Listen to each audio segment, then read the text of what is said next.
Good morning, good morning, good morning, everyone. This is Pinkie, the housewife. I don't know why it's just that blurry. If anybody can hear me, it seems like all of a sudden it just got blurry. Let me see, going to okay, it just cleared back up. Thing got a mind of its own.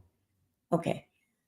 Good morning, guys. It's Friday morning, the last day of this week for the Sean Diddy Combs trial this week. It won't start back up until Monday. We got 2 days to rest. Okay. Today is June 27. I'm looking because I swear I forget. Oh, let me get my glasses. I said I was going to have a pair of glasses sitting here with me today. My daughter and I had to try to go through and figure out which pair of glasses that I need because I got so many I really don't be knowing which is which. But anyway, I just need ones I can see close. So we went to the store and she said, "Is this it?" I don't know, baby. Just hold up something so I can read. And I said, "I don't know whether these are going to be the right ones. I don't know." But because I can't remember. But today is Friday, and they're going to continue with closing arguments today. They started yesterday on the 26th, which was Thursday, the first day the jury actually got back into the courtroom since they was dismissed on Tuesday for a day or a day and a half or whatever. But anyway, we're here on Friday. We're getting ready to see what's going on. Good morning. Good morning. I got my lemon water ready. You can, I don't know, do you see the steam coming out? It is. So I got that lemon water and it's ready and it's hot. So I'm going to have to be so slowly. Oh, I need, oh no, I got one. I just needed until it cools down, a little plastic spoon. I keep some on my desk somewhere. But anyway, so we're going to go ahead and get started, guys. Let's see who we got in the house right now. Hi, Sizzling Bunny. Thank you for being here this morning. I'm so glad to see you. Sharon, thank you for being here this morning. Thank you. I haven't had nothing to drink yet, so y'all take, and it's still early for me. 10:17. Normally I'm still sleeping, but so we're going to work with me this morning, okay? Because normally I don't wake up until about 11:30 or 12 o'clock, maybe 12:30. But we're working with me, getting up a little early for this trial. This is hard. But thank you, Sharon. Let me see. Miss Pinkie, looking and sounding good again today. Thank you. Thank you. That means a lot to me. Hi, Susie. Susie Q, thank you for being here. Good morning, beautiful Miss Pinkie, the housewife. Oh, I love all the emojis. Oh, Lord. That means, we're glad it's Friday. Aren't we, Susie Q? Yes, we are. Y'all, we glad it's Friday in here.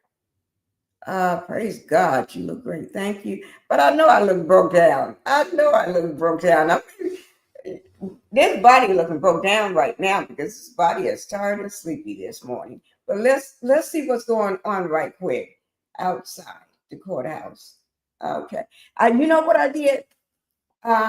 I paused it just for a moment so we can hear their opening. And then once we hear their opening and move on to something else, when they just got the courthouse sitting there and nobody's talking, then we'll get it caught up. Okay?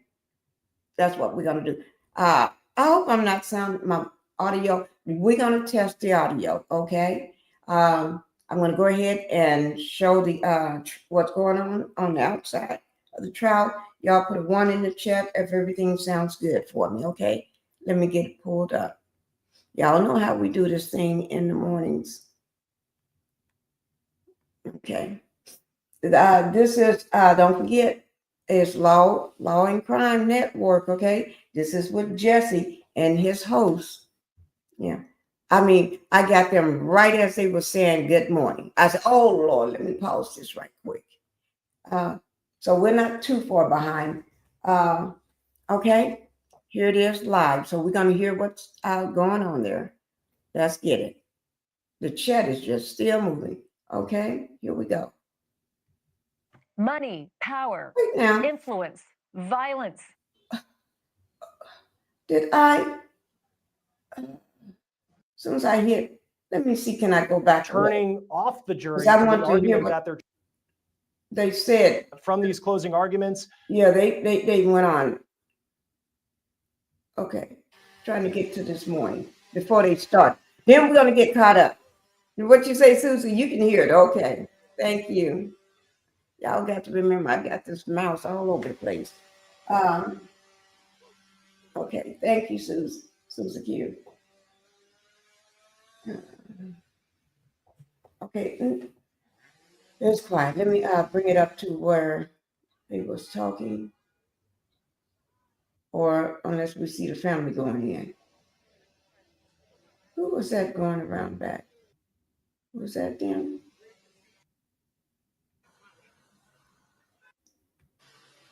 If it was, they'll show the family again. Believe me. I'm trying to get to where.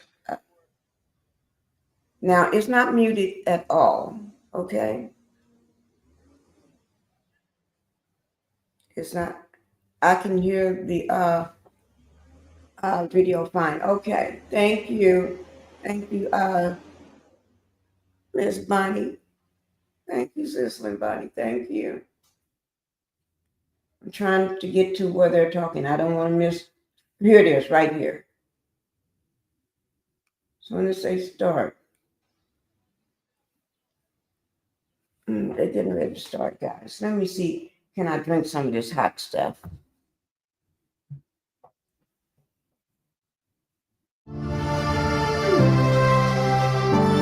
We're there. Hey, good morning. Here we go, everybody. Welcome to Law&Crime's live coverage of closing arguments in the United States versus Sean Combs. I'm Chris Stewart. This is a big day. Diddy's defense team will make its final. Let me ask you, do I need to turn it up just a little, or you all can hear just fine? I know Susan Brownie said she can hear just fine. Susan Q, or Sharon or somebody. Can y'all hear just fine too this morning? I just want to make sure. Do I need to turn it up any louder, or if it's fine, just let me know. Y'all know I got you this morning. We ain't gonna miss nothing. Stand. The defense's closing arguments are beginning as we speak, or at least any minute now. We'll start to get some updates coming in from the courtroom shortly. We are already getting some questions from you in the chat, which we really appreciate. Keep those coming this morning. We have a panel of experts standing by. We'll get those answered for you live on the air. We'll be live all day here on Law&Crime. My colleagues Jesse Weber, Sierra Gillespie, and Jeanette Levy, they're all going to be standing by throughout the day, bringing you live coverage. And again, we have a great team of experts. We have a panel standing by right now to keep us posted on everything that we're hearing coming in from the courtroom in this historic trial. Let's start today by going out to the courthouse in Lower Manhattan. That is where Sierra Gillespie, the host of Law&Crime's YouTube channel Scandal, joins us live once again. Sierra, here we go. This is a big day. Sean Combs' defense. So guys, let me just say, if you're in the bushes, go ahead and come out and hit that like button, okay? I love you in the bushes, but just come out and hit that like button. And if you haven't subscribed to the channel, because we're at the point where we haven't missed a thing. Okay. Like I said, I was going to pull it back until, let me just do this. This is what it is. Day 32, closing argument, June 27th. Since I know exactly where we are, let me just put these up right quick. Hit the like button, guys, coming in. Make sure you subscribe to the channel. You know I'm going to thank you for doing those things. But let me just say, you never know what's going to be said. So we got the graphic content warning out. This is not for everybody, eyes and ears. Okay? So trigger warning. I just want to make sure I got that out. We're still here at this point. Down at the bottom of this chart, where it say the first box, where it say closing arguments. Now, hopefully they finished that today like they had planned, like the plan is supposed to go. And we're supposed to be by Monday morning. Hopefully, the jury charge and deliberations. So hopefully they get it, and we're going to be sitting on pins and needles. Probably. That's probably why everybody is going to probably stay late doing their lives as long as possible so they can get the latest, or probably take breaks. I may take a break halfway through it and then come back, or I may just keep going for a little while. I don't know. Okay. So we're getting ready now. Here we go. Let me just see. Sharon said, the sound is fine. Okay. We're getting ready to start, and we haven't missed a thing. Thank the Lord. Call any witnesses, but they are going to have their chance to make their case to the jury. As far as outside, I do see a couple cars behind you, a police car there as well. What are you seeing? What's the scene, especially compared to yesterday? Police cars. Yeah, good morning, Chris. You're right. This is a huge day, especially since we didn't hear much from the defense previously as far as calling any witnesses or exhibits or things like that. So now they're going to be coming in strong with the closings. And I mean, the people here can tell. Yesterday, I reported, there wasn't that much going on. I thought maybe there would be a bigger crowd. Today, we got that bigger crowd. I think a lot of people are anticipating that these closings are going to be pretty fiery from Mark Agnifilo. So I think people wanted to see it. And already, right when I got here, it was probably around 7:45. There was already a line out the door of people who were, ready to go into the courtroom, maybe even the overflow room. And Diddy's family was arriving early too. Yesterday, they arrived a bit later, maybe around 9 or 9:30. But today, we were just showing some video I noticed on the live stream that we had captured from around 8 o'clock. So we saw some of Diddy's family coming in multiple cars going into the courtroom. So you know that they're there to support him today during this really, really important set of arguments from the defense. So important. And again, I mean, the prosecution called nearly 40 witnesses over 7 weeks. Diddy's defense team didn't call any today. Those closing arguments expected to begin really any moment. Typically, they'll debate some stuff at the beginning of the day in court, and then they'll get started. So we'll wait and see for those updates to come in. Sierra Gillespie outside the courthouse live in Lower Manhattan. Thanks, Sierra. We appreciate it. We have a great panel of experts today, as we always do here on Law and Crime. And a big part of this trial has been trying to understand, for those of us on the outside, what it looks like during this trial, during the testimony, during when things, at those moments that things are so emotional. And Susan Constantine has done such a great job. She's joined me multiple times on my show On the Case to talk about some of the body language and what we can read into that. We're also joined by Tyler Bailey, criminal defense attorney and civil rights attorney, who's also been great covering this trial. Thank you both for taking some time this morning to talk with us. Susan, I'm going to begin with you, because yesterday, as we saw the prosecution lay out their case to the jury one more time, it was described, and our Elizabeth Milner, who's been in the courtroom every day, said Diddy wasn't really looking at the prosecutor. He was kind of just staring off into the distance. It was described that he was pushed back from the desk. As a body language expert and a jury consultant, what does that tell you? He's distancing. So when you're actively involved, you're leaning forward. When you're thinking and contemplating, you're leaning sideways. When you're leaning back, you're now distancing. So when you see somebody leaning back, it's also considering that it's finished, right? It's kind of like the words, it is finished. So he leans back. A lot of times we see this when there's like in a business negotiation or deal, when a deal's been reached, or when there is a finish to something, the person will lean back. The fact that he's actually staring out into space is a little bit different. You add that to the leaning back, And he's going through probably deep reflection, right? He's pondering all of these things and thoughts and feelings that he has throughout the trial and listening to this prosecutor. So there's a combination of emotions that are going on, but he certainly has distanced himself from it and disengaging.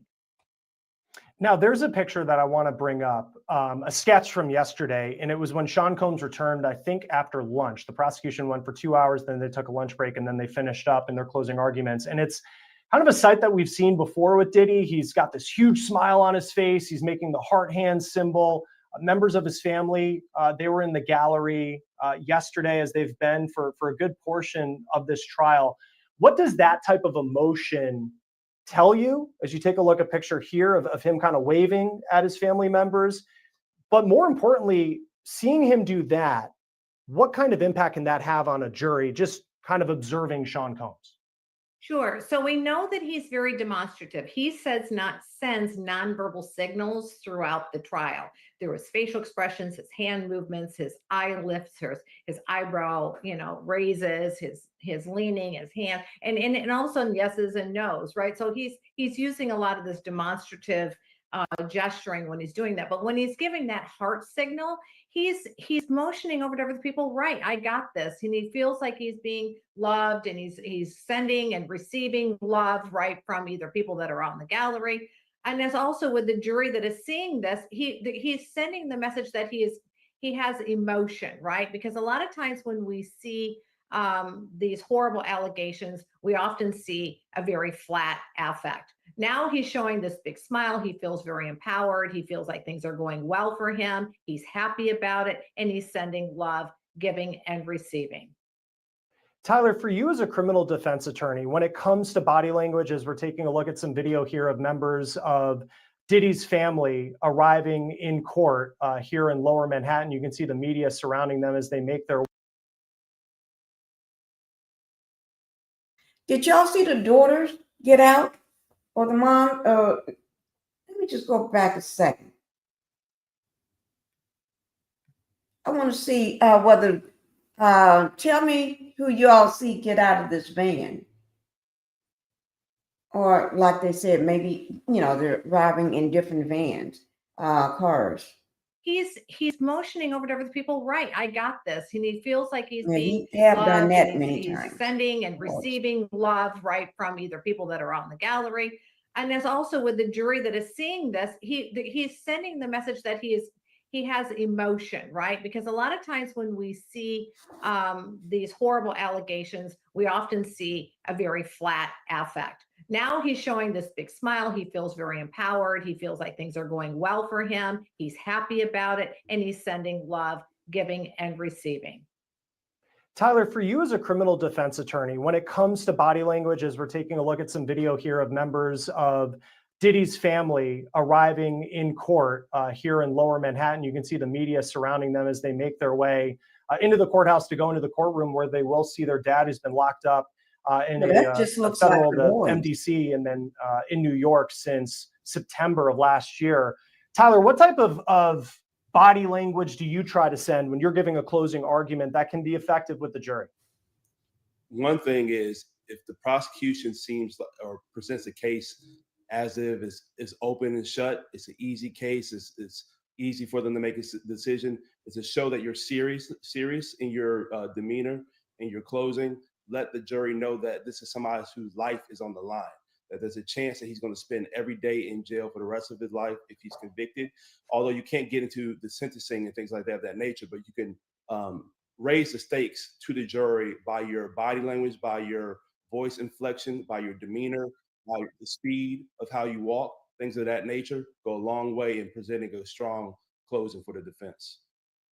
Now, Susan, yesterday it was reported that Christy Slavic, who is the assistant U.S. attorney who gave the closing argument for the government, she and she had to go for 4 hours. And she really, I think when you read the transcript, it was kind of fact, trying to lay out and streamline the past 7 weeks of testimony that these jurors have heard. She read off of a prepared statement. She was reading from a lectern.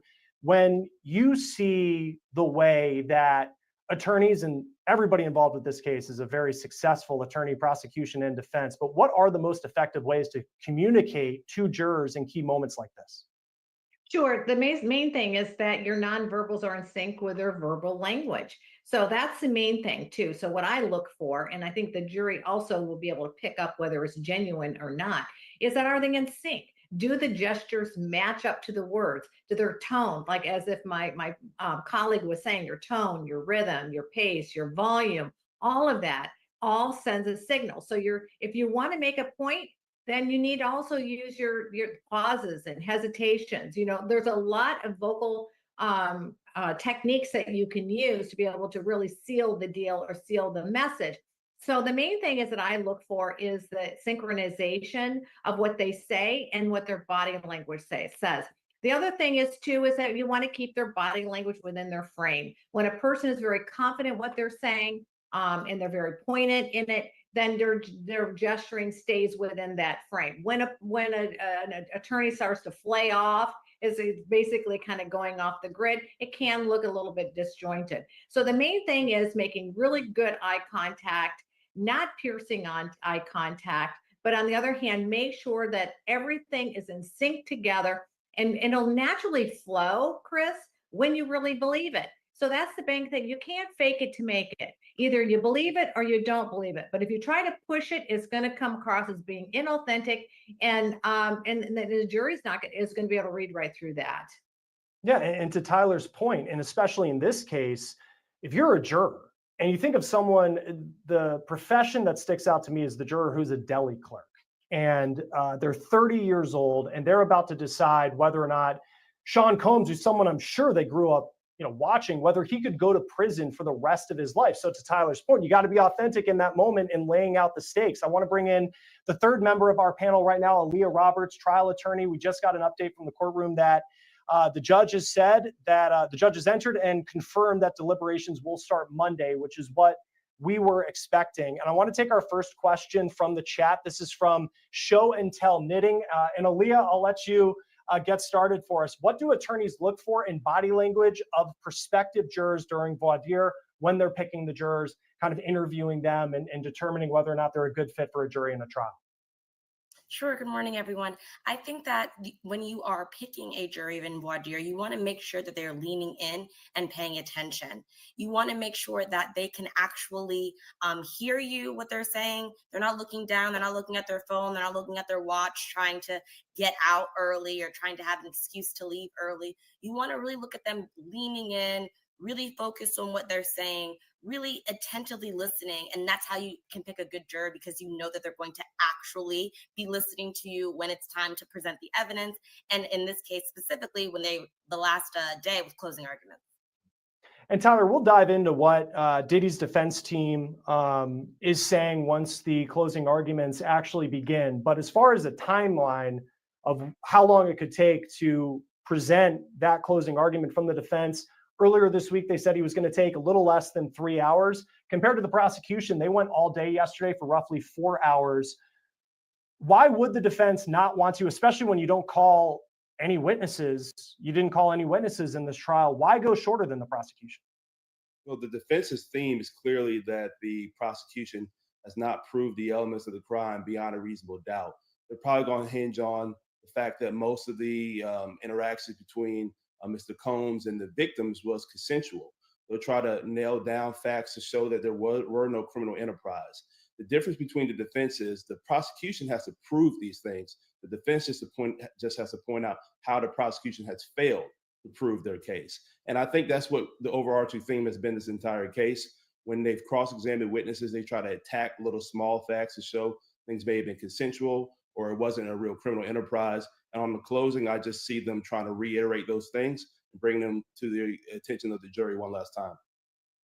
Susan, we don't have any updates as of yet of what Sean Combs, what he seems like, what his demeanor is today. But there was a big moment heading into closing arguments earlier this week, that moment when the judge asked Diddy how he was doing, and Diddy said fine. And then he went.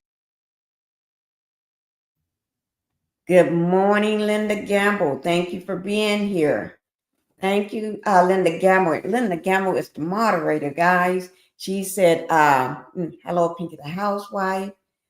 She's letting everybody know. Terry, Sharon, let me see.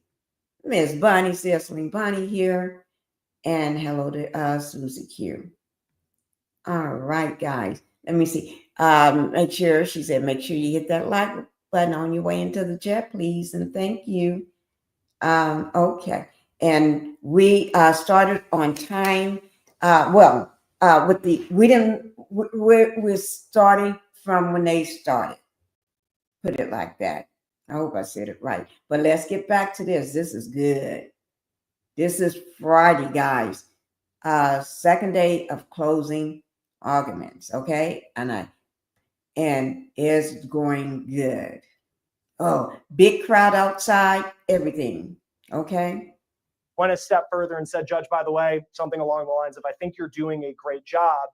When you compare, you take that moment, you kind of line it up with, he was nodding at the jury, he got scolded for that. Or Elizabeth Milner has said that he also was making eye contact with each juror when they enter the courtroom throughout the trial. What did that moment earlier this week tell you about Sean Combs? Well, he's trying to build rapport with everybody, right? He's trying to build rapport with the judge. And the thing is, it's patronizing. You're doing a great job, but the judge doesn't need the pat on the back, right? It's going to come across as a bit condescending and inauthentic. And the fact that he's making eye contact, he's basically saying that I acknowledge you. I see you are present. I'm present with you. How often do they actually get to meet eye to eye with a huge, big celebrity like him? He knows that power. He's using it to his advantage, and it can work, especially if the other person is actually looking at him straight in the eye. But leaning forward, telling the judge, you're doing a great job is really shows can for the judge can appear as biased. So in other words, you're doing a great job. It's almost like the law of reciprocity. If I tell you something good. I knew Diddy was using this moment when the judge asked him, about his decision, whether he's going to testify in his own defense. And he said, no, Your Honor.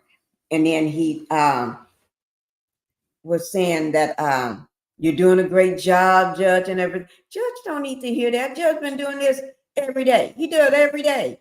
What are you doing?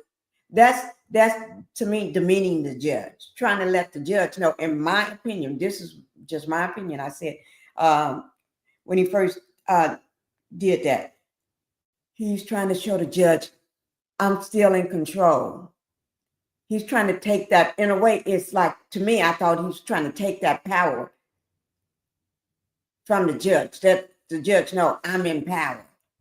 Oh, that didn't go over well. I think he should have closed his mouth at that moment. That's what I think. But she's the expert, and I like hearing her opinion. Yes, judge should have not spoken to him. He take everything too far. Yes, he do. He knew what he was doing. Didn't know what he doing. He did the same thing to he did the same thing to all of his employees, and still doing it to his employees, plus his dream team, his attorney team. He knows exactly. You can't. He's a narcissist. He couldn't sit there and just, this man. So he was given that opportunity. He took it and did bad. Good, you're going to send something back good to me. And the other thing is I want to mention about the jury. The one thing that you really want to look for is the low eye blinking, right? Because that's concentration. I'm listening. When a person's feeling anxiety or cognitive load, you see a little flutter. So when you, just like my colleague said, leaning forward, and you want to see low blink rate compared to their baseline, that's saying they're paying attention. Aaliyah, I want to get another question coming in from our chat, and we appreciate everybody who's dropping questions in already. We'll be asking them throughout the day here on Law and Crime, as we're going to be live tracking Diddy's closing arguments. September Everything asks, would there be any issues if the jury came back within an hour of being handed the case? And now we know for sure that the jury is going to be getting this case on Monday. I don't think there would be any issues. No, I think that if the jury comes back in an hour, that means that they had already made up their minds very early, even though they listened to the rest of the evidence. Maybe they had all agreed that at least some of these charges were proven by the prosecution, if not all of them, and they had enough evidence to make that decision within the hour. I think that if they came back within the hour, I'd be concerned about a not guilty verdict as to a guilty verdict. But I mean, jurors, are finicky, for lack of a better term. Jurors, Good morning, they're people Renita. just like us, especially knowing they've been doing this for Thank you 6 for being weeks, here. right? It's about to be the 4th of July holiday. They want to get in and get out. So no, I'm not concerned about an hour. I would be concerned if, it was 30 minutes, but an hour might mean they have all that they need. Susan, as someone who works with defendants and you're a jury consultant as well, when you think about how Sean Combs has acted in court, what's typically your advice to a defendant, and how does that compare to how you've seen Sean Combs act and try to use, apparently, even if it's in subliminal ways, his celebrity status to try to have an influence on this case? Yeah, so the thing is that I work with my clients is to creating a more of a neutral expression, not a stone face, not an overexpressive expression, but a neutral facial expression, showing genuine micro gestures or micro facial expressions, but not the overt ones that we see, the ones that are what we call illustrators or emblems. This is an emblem like I love you, eyebrows raised, consent, all of that's appalling, and all those kind of things, these nonverbal signals. I shut that down right away. So when I am working with a client, I put them on camera. And what I do is I take them both through their testimony and then cross. And then I show them the video and I let them see what they're doing. And then we work on changing some of the behavior. So my belief is to make small tweaks to make big changes. But if you try to alter them too much, again, it's going to be considered being inauthentic. So you want them to look as if they're being humanized and they have a neutral expression, a more softened expression, but also that they understand the seriousness of it, and they do show concern. Tyler, as we're awaiting the beginning of Diddy's closing arguments in this case, if you were to, in that 3-hour time span, try to convince this jury that Sean Combs, even though they've seen that 2016 video, they've heard some very emotional testimony, how do you, in that 3-hour period, get a jury to believe that Sean Combs is not guilty of the charges that he's facing? I would try to point out some of the best facts that came out for the defense throughout my entire closing.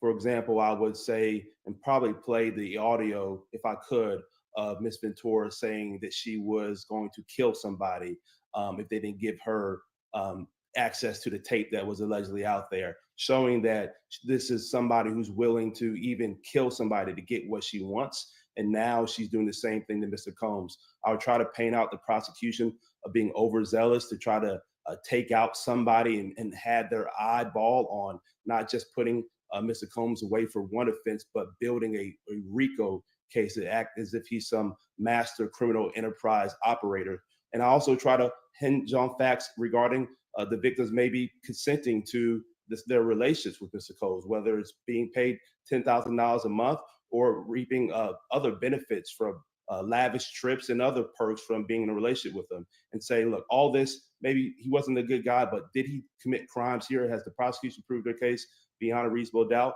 And leave it to the jury to make a decision. I think that's the only thing they can do.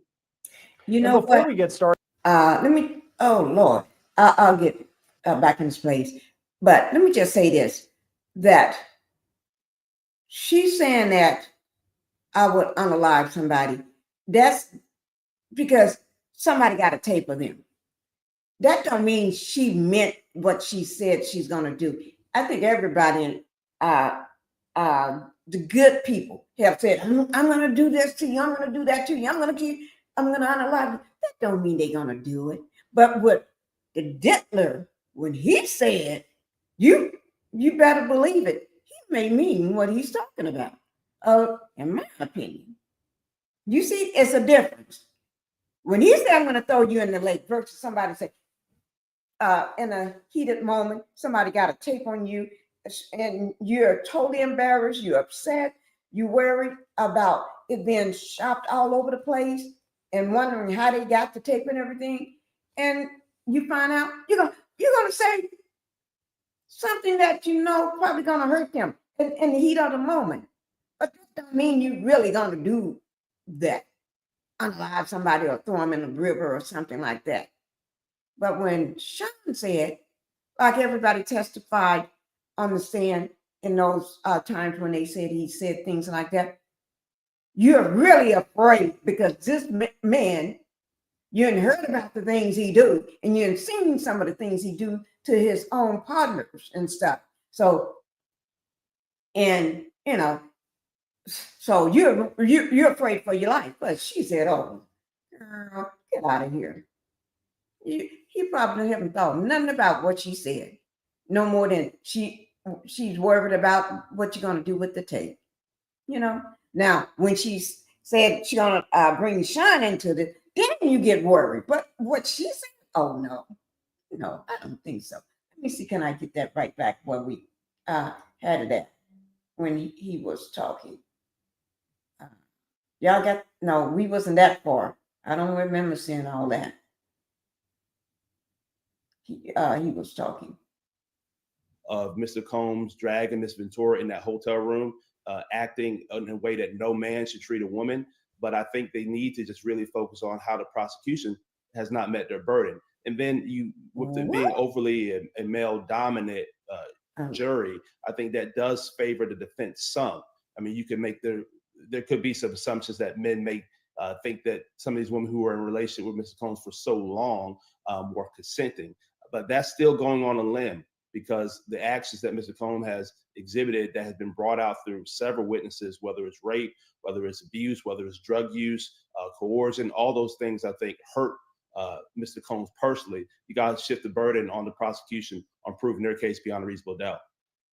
And then Aaliyah, once voir dire is done, you know that the jury's been seated. How much during the trial are you thinking about specific members of the jury as you put together your case? The whole trial. From the minute that the jury has been selected, I'm thinking about the jurors the entire time. I'm looking at them. I am seeing if they're paying attention. I'm seeing if anyone's looking at their watch. I'm watching if their eyes open a little bit wider at something, especially if I was in the actual courtroom. You know, when the freak off tapes are happening, are your eyes wider? Are you kind of into it? I'm trying to figure out and engage any type of emotion that I can get from the jurors very, very early, and also trying to engage how intently they are paying attention to one piece of evidence over another. How often are they looking at Mr. Combs, right? There's been a lot of conversation about witness intimidation and him using his status to manipulate individuals. There's no way that he wouldn't be able to do that to a jury. So I want to make sure they're not staring at him too much, right? But from the moment that the jury has been selected, I'm paying as close attention to them as I can the entire trial. And Susan, just finally for you, because I know you're going to leave us here at the bottom of the hour. I've seen some comments in our chat this morning as far as people who are somewhat suspect about body language and whether it matters. And I've really enjoyed our conversations during this trial because I've learned a lot. And body language, I think, definitely tells a story. Why does, in your opinion, your experience, body language, especially in a trial like this with someone as high profile as Sean Combs, matter? Well, it means everything. You know, that there's research that says that 93% of how we communicate is nonverbal. And so I want to really speak to your person out there. And I think that's a wonderful question, because there is a lot of what we call pseudosciences out there, that this gesture means that, and they start to assign a meaning to it. That is not what behavioral sciences is. You know, I have a master's degree in behavioral sciences. And so I look at things more from a forensic point of view, what has been proven in research that is clustered together. I teach programs. It's called SCANS, which is a 6-channel analysis. So I always tie things together. I am always looking at the 6 channels and how they sync together. I also look for timing of when their responses are and what their gestures are, based right at that moment that they respond. So it's a 7-second window, you know, that I look at. You know, I'm looking at what is being spoken, what the probe is, and then I'm timing it 7 seconds, and I'm looking for a cluster. So I'm looking for over 27 points of interest that are associated with deception. And I know a lot of people don't do that. That's what I do. And it's the only forensic type of training and methodology that has been vetted and has been accepted in the academic community. No, I've really enjoyed our conversation. Susan Constantine, body language expert, jury consultant. Thank you for giving us some of your time this morning ahead of these closing arguments. We really appreciate it. You're welcome. Thanks. All right, Tyler and Aaliyah, I'm going to continue on with you as we're waiting for these closing arguments to begin. One of the jurors is stuck in traffic. Hey, it happens. We can all relate to that. I'm sure they're sweating bullets, though, on that bus or train or however they're getting to the courthouse in Lower Manhattan. This morning, a little stressful on a Friday for them, I'm sure. Aaliyah, Mark Agnifilo is going to be making the closing argument for Sean Combs. What are you expecting from him based on what you know about him? I'm expecting it to be short, sweet, and to the point, but very, very inflection with specific things. I think we are highlighting Sean Combs might be a bad guy. He might not be your favorite guy, but he's not a criminal. These were all consenting adults. These were all individuals that reap the benefit in the lifestyle. I'm expecting him maybe to be a little performative, right? Because in comparison to the prosecution that was kind of very methodical in the way in which they delivered things. They didn't do a lot of inflection of their voice. I'm expecting the opposite from Mark Ruglo, Diddy's Diddy's defense attorney. So I'm really, really expecting a show, but a short show. I think that it is beneficial to you to go after the prosecution because you can kind of, from the defense side, because you can pick apart what they have said. And also you can see how long they went, right? So it's like, oh, they went 4 hours. Let me see if I can do it in 2.5 to 3 hours. Because then I can say, look, I didn't waste your time. I said what I needed to say. And then I sat down. And Tyler, what did you make of how the prosecution went about their closing arguments yesterday? I think the prosecution did a good job during the closing arguments. And the prosecution has a different burden. They have to prove all their charges and beyond a reasonable doubt. And they need to prove every element of the crime. So logically, it's going to take longer. There's a lot of facts. There are a lot of underlying crimes that are needed for a racketeering charge. So the prosecution had to be very methodical and take their time to go through and prove each and every element and bring that to the jury, especially after there being such a long trial, different witnesses who testified in several charges. So you had to remind the jury of all those things and make sure they're putting everything out there to meet the burden. So I think they did a good job in doing that. Another update coming in as we're waiting for closing arguments to begin. Sean Combs has been taken back into a holding cell by U.S. Marshals, and then he'll be brought back out before the jurors are brought in once a juror who's in traffic makes it to the courthouse in Lower Manhattan. I want to bring in the third member of our panel riding with us this morning, William Corman, criminal defense attorney. William, it's great to have you. What are you expecting today from Diddy's defense? Some fireworks. And I really think that they are going to put on quite a show. I anticipate it's going to be dramatic. I anticipate it's going to be masterful. They have a tough road to hoe here. I think the prosecution's done a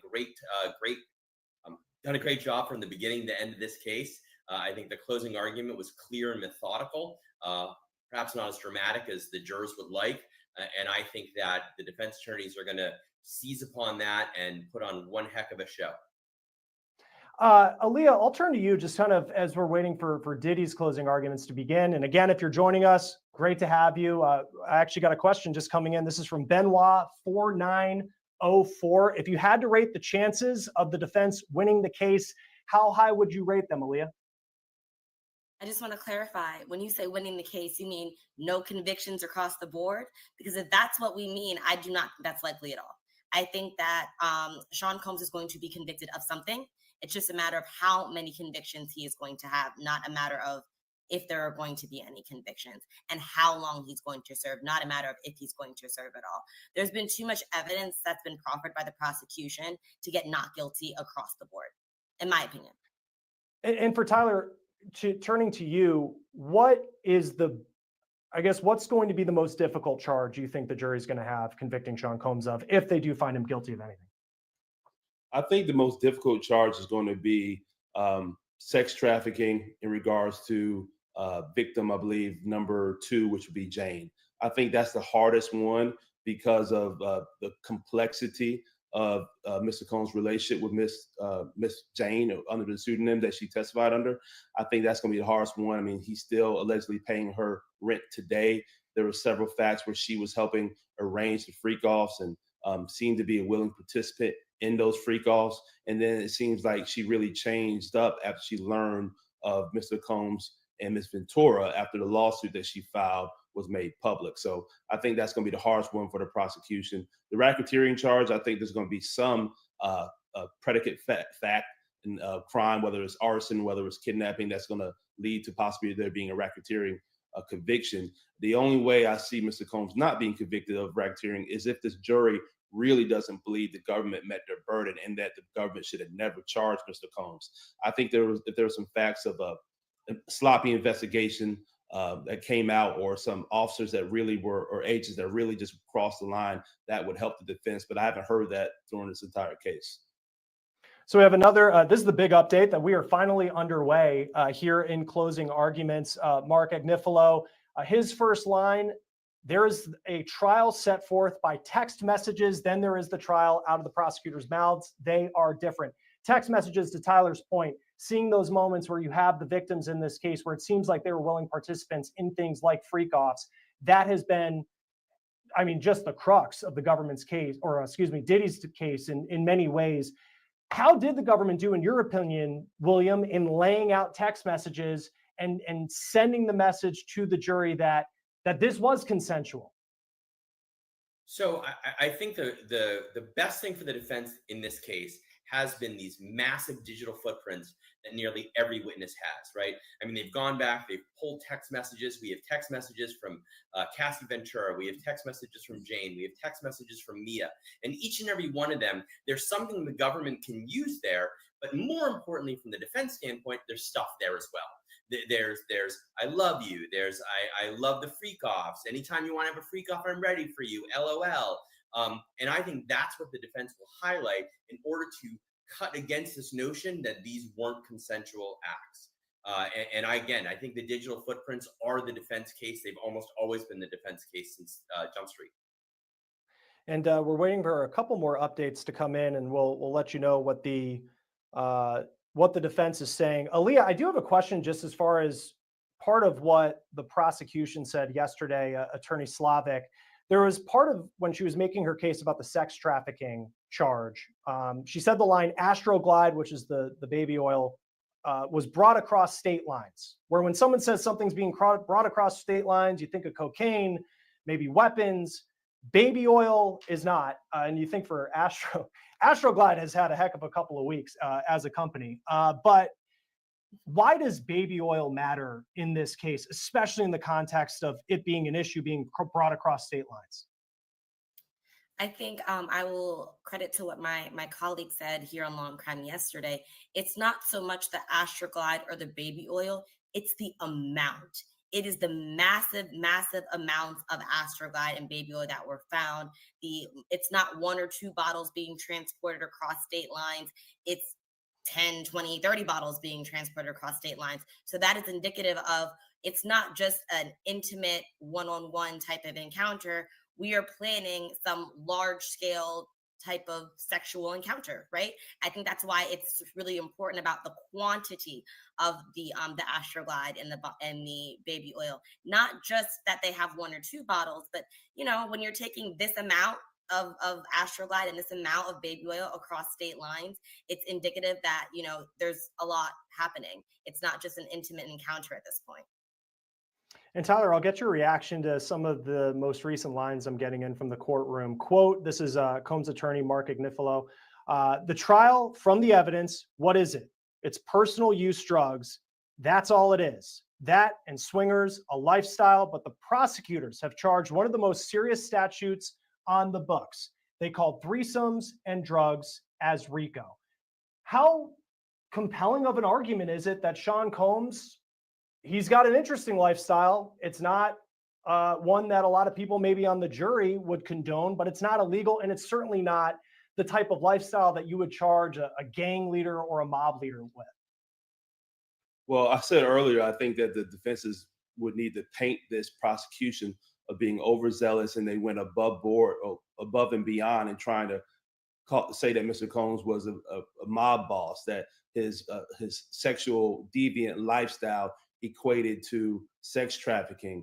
and racketeering. So I think that's what they're doing here. He's saying, look, the prosecution saying that because he had consensual sex with women in different states, that amounted to sex trafficking and this being racketeering. I think that's what the defense has to do. They need to say that the prosecution here has it out for Mr. Combs, and they're trying to convince this jury that just because he does these things consensually, that equates to this being a crime, one of the most serious crimes that's on the books, and his life is on the line if he's sentenced.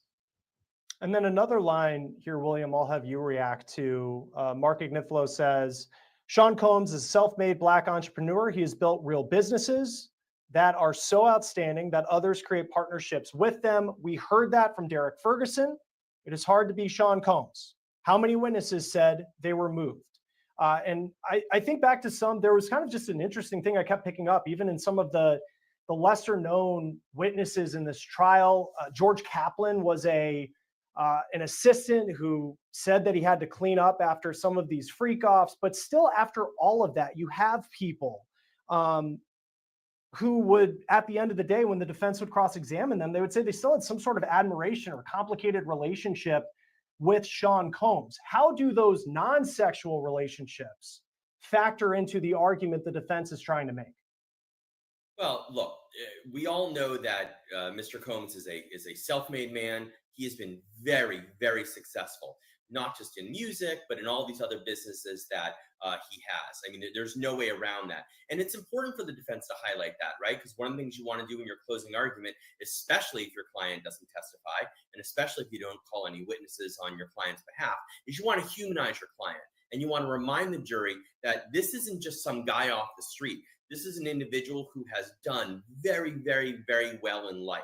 And I think that that's what those witnesses were referring to. And it cuts both ways, because we also know that as part of the the sex trafficking, there is this idea of coercion and intimidation. So it does cut both ways. But I think it's incumbent upon defense counsel to do their best to humanize Sean Combs, especially in light of the prosecution's closing argument. Some good questions coming in from our chat. We really appreciate it. Keep them coming. We'll make sure that we'll have our panel answer them as we're live on the air following Sean Combs' defense team's closing arguments. This is from Steph Frank 1234. Aaliyah, could the jurors not be paying attention if they have already made their minds up? Could they? Yes, because we are humans and sometimes we tend to look off into space sometimes. I hope that they are not, because if they were, that means that they were not listening to all of the evidence from an unbiased standpoint, as a juror is supposed to do, right? The whole purpose of a jury is to be unbiased, to listen to all of the evidence that's presented from both sides and not make an opinion until all of the evidence has been presented. That said, this has been a case that has been, very, very highly publicized. The famous 2016 Intercontinental video came out long before this trial, right? So it would be hard not to, from the human standpoint, not to have an idea of who you think Mr. Combs is based off of seeing that video one way or another, right? Again, we hope the jury has not done that. We hope that they have listened to all of the evidence, and then only after all of the evidence has been considered and applied the law to the facts that have been presented, will they make an unbiased decision. And Tyler, here's another question that I think would actually end up being probably debated in a law school class if this is a guilty verdict. Kelly B's 6578. If prostitution is legalized in the U.S., can they then appeal the charge of transporting across state lines to engage in prostitution if Sean Combs is found guilty of that? So, great question. I do not think that under federal law, prostitution is going to be made legal in the U.S. I could see maybe a state like Nevada allowing brothels in certain areas, but I don't see any way in federal legislation that prostitution will be made legal. For example, marijuana is able to be consumed in some states recreationally, but still in federal law, it's still a crime to engage in recreational use of marijuana. So therefore, I don't see it happening. And that would be some lofty, more so of a plea for some pardon if he's prosecuted under a crime. I think that becomes legal maybe in the state of New York or other places. Yeah, and if we're dealing with a guilty verdict, the pardon conversation, I'm sure, will be coming hard and fast right after Right after that, as far as on the news, here's some more updates coming in from these closing arguments. Quote, the assistants were moved by Sean Combs. It was like Harvard Business School. He pushed me hard. Did they always like him? No. Let's not even go there. Did they like him? No. But they loved him, even the ones who are suing him. Mia, I'm not going to call her Mia because that's not her name. I'm going to call her the witness who testified as Mia. Remember Derek Ferguson from the Bronx? He said, there were not many hiring people like me from the Bronx. There's something more to these businesses. Sometimes the real things in life are hard. No one remembers the easy days. These people grew. It was real. It was diversity. These days, DEI, Combs was doing it at 24. William, what's your reaction to some of the lines that we're hearing from and the approach that Diddy's team apparently is taking? Again, it's an effort to humanize Combs. It's an effort to remind the jurors of everything that he's accomplished in his life. It may be an opportunity to reach out to some of the younger jurors and essentially say, this gentleman, this superstar isn't, again, just some random criminal. And perhaps, just perhaps, the government is picking on him because of his success and because of his success as a black man. I mean, race does factor into these things. Race is something that has come up during the course of this trial. We had the issue with the juror that was dismissed, and race is live. Race is a live issue. And every single thing that goes on in this courtroom is important to the jurors. And to point out, as the defense counsel did, that Sean was involved in DEI before DEI was a thing. That's reminding them of where Combs came from, what he's done, and what he's accomplished. And I think it's important to do that. Now, whether or not that holds sway at the end of the day is a different story entirely. But at this point, in the very beginning of defense counsel's closing argument, again, it's important to humanize who their client is and remind the jurors of everything he's done prior to being charged with these crimes. Aaliyah, another great question coming in from Benoit 4904. Your second question, we really appreciate you dropping those into the chat. If Diddy's found guilty and sentenced to 10 to 25 years, is there a chance he could be released before serving the full sentence? Yes, there's always a chance that you can be released for good behavior, for time served, that he'll be credited for the amount of time that he's been in jail leading up to the trial. And there's always an opportunity for individuals to be released early. Yes, of course. And then Tyler, Game of Tunes 2947, with a question I frankly asked myself a couple times over the past. Let me answer this. Susie Q said, that's not just any baby oil. You're right about that, girl. It's laced with, drugs, allegedly, but that's what we heard. Okay. Has liquor. It's laced with drugs. Yes, everybody know that. That's why they have over to the side. And don't forget the orange juice when they have to pour it in there too. Mix your drink. Anywhere it goes, when the women mix their drinks, it's mixed. Okay, even some men. But everybody else, no, don't drink from here. Don't drink from there. They know where to drink from, the people that been there. He was using the drugs to get everyone to comply and feel great, but it was not their wish to be abused in the XEX way. Right. You're exactly right about that. He wanted everybody to comply. Hi, Colton. Thank you for coming in. Thank you for being here this morning. Let me see. Dude is a demon. Ooh, Lord. Just like somebody else we know. Pinkie the Housewife. Hey, glad to see you this morning. You're right. I heard the bottle of water too. The water too? Oh, remember that interview he did? He did an interview with, remember I played it a couple days ago. He did that interview where he said you got to have water, you have to have the no air condition, you got to have stuff that they like to drink and everything. He was talking about preparing the XEX, right? I'm just saying, preparing the sexy in the hotel. Not that he prepared. He get his team, his employees to go prepare that hotel room. Yes, and he makes sure the air conditioner is turned off. It's hot in there because that the stuff that he gives that's in all those drinks and that baby oil and everything is going to affect you faster. And yes, thank you for saying that, Liz. That's why, and he did bring up water. Why do you bring up water? What woman just gonna want water? But you know, if you get hot and sweaty, sooner or later you're gonna be asking for water too. Yes. Hotel. He turned the heat on in his party so that they want water. His supply water bottle. Yes. You know, food with his water. That's why one person said, I don't remember what bodyguard said, he don't do that. He don't smoke. He don't drink when he's there. He takes his own stuff. He only smoke something. But weed, I think he said. But he said he takes his own. He takes his own drink. He takes everything. Anything he wants, he got his own. He don't drink from nobody. Nothing. Hi, Patricia. Thank you for being here. I haven't seen you, girl, in a long time. Good morning.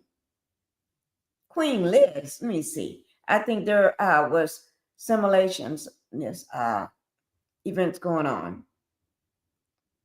Possibly being live streaming, live PPV, Revolt, TV. Yeah, oh yes.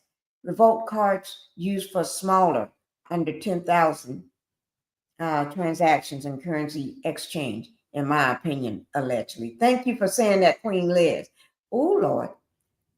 Right, being smart. Oh, Lord. Oh, my Lord.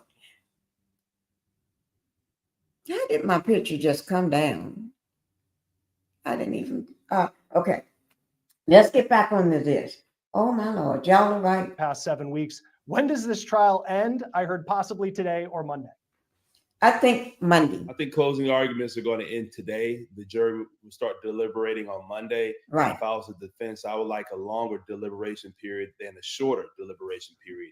I think the fact that they're going to take the weekend off and start deliberating on Monday could lead to there being a quicker deliberation because these jurors, there's going to be no way they're going to go home and not think about the case at all. They may be thinking about some facts that came out during closing, and they'll finally be able to talk to each other as a group on Monday. But this case, I think, is going to be over possibly on Monday, Tuesday, maybe Wednesday at the latest. The longer deliberation, I think that means the jury is struggling to convict.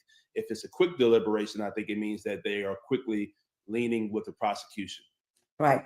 And I think they're, now they said they're trying to get, well, let me just pull it up. Okay.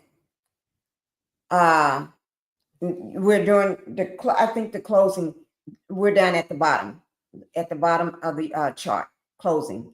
I think they're going to finish with the closings probably today.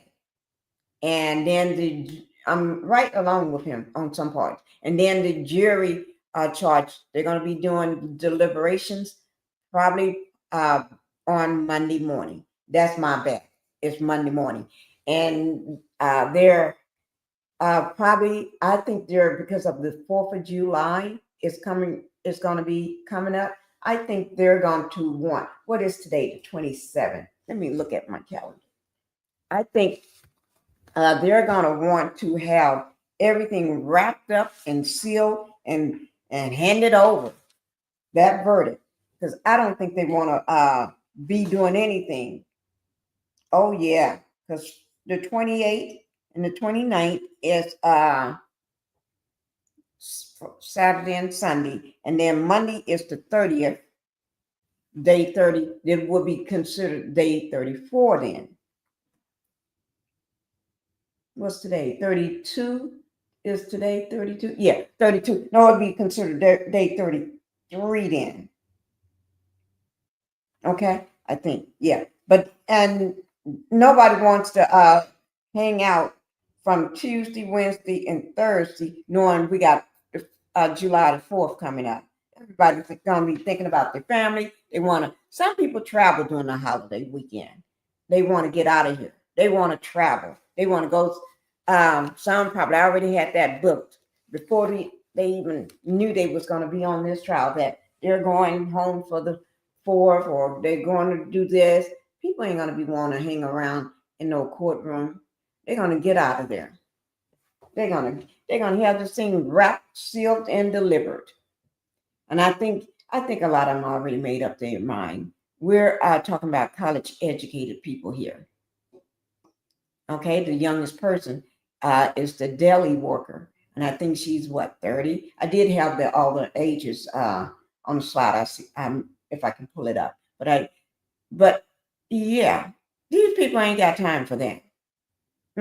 But they know what they're dealing with. Let me answer this question. It says, how long do you predict the jury will deliberate? I have to look over there, and I forgot. I should just put my glasses on. I would just say, a few hours. Oh, most people are saying 2 days, guys. Yes, 51% is saying 2 days. Well, maybe I'm wrong. I don't know, but I stick by what I just said. Okay, let me make sure I didn't. Keep in mind, they only select evidence that will work, minimum for these charges. Can't waste evidence when more people will be charged, in my opinion. Yeah, because don't forget, we got Miss KK. Miss KK, where you at, Miss KK? Don't try to be gone forever. You got to come back. Thank you. Patricia said, thank you, Linda Campbell.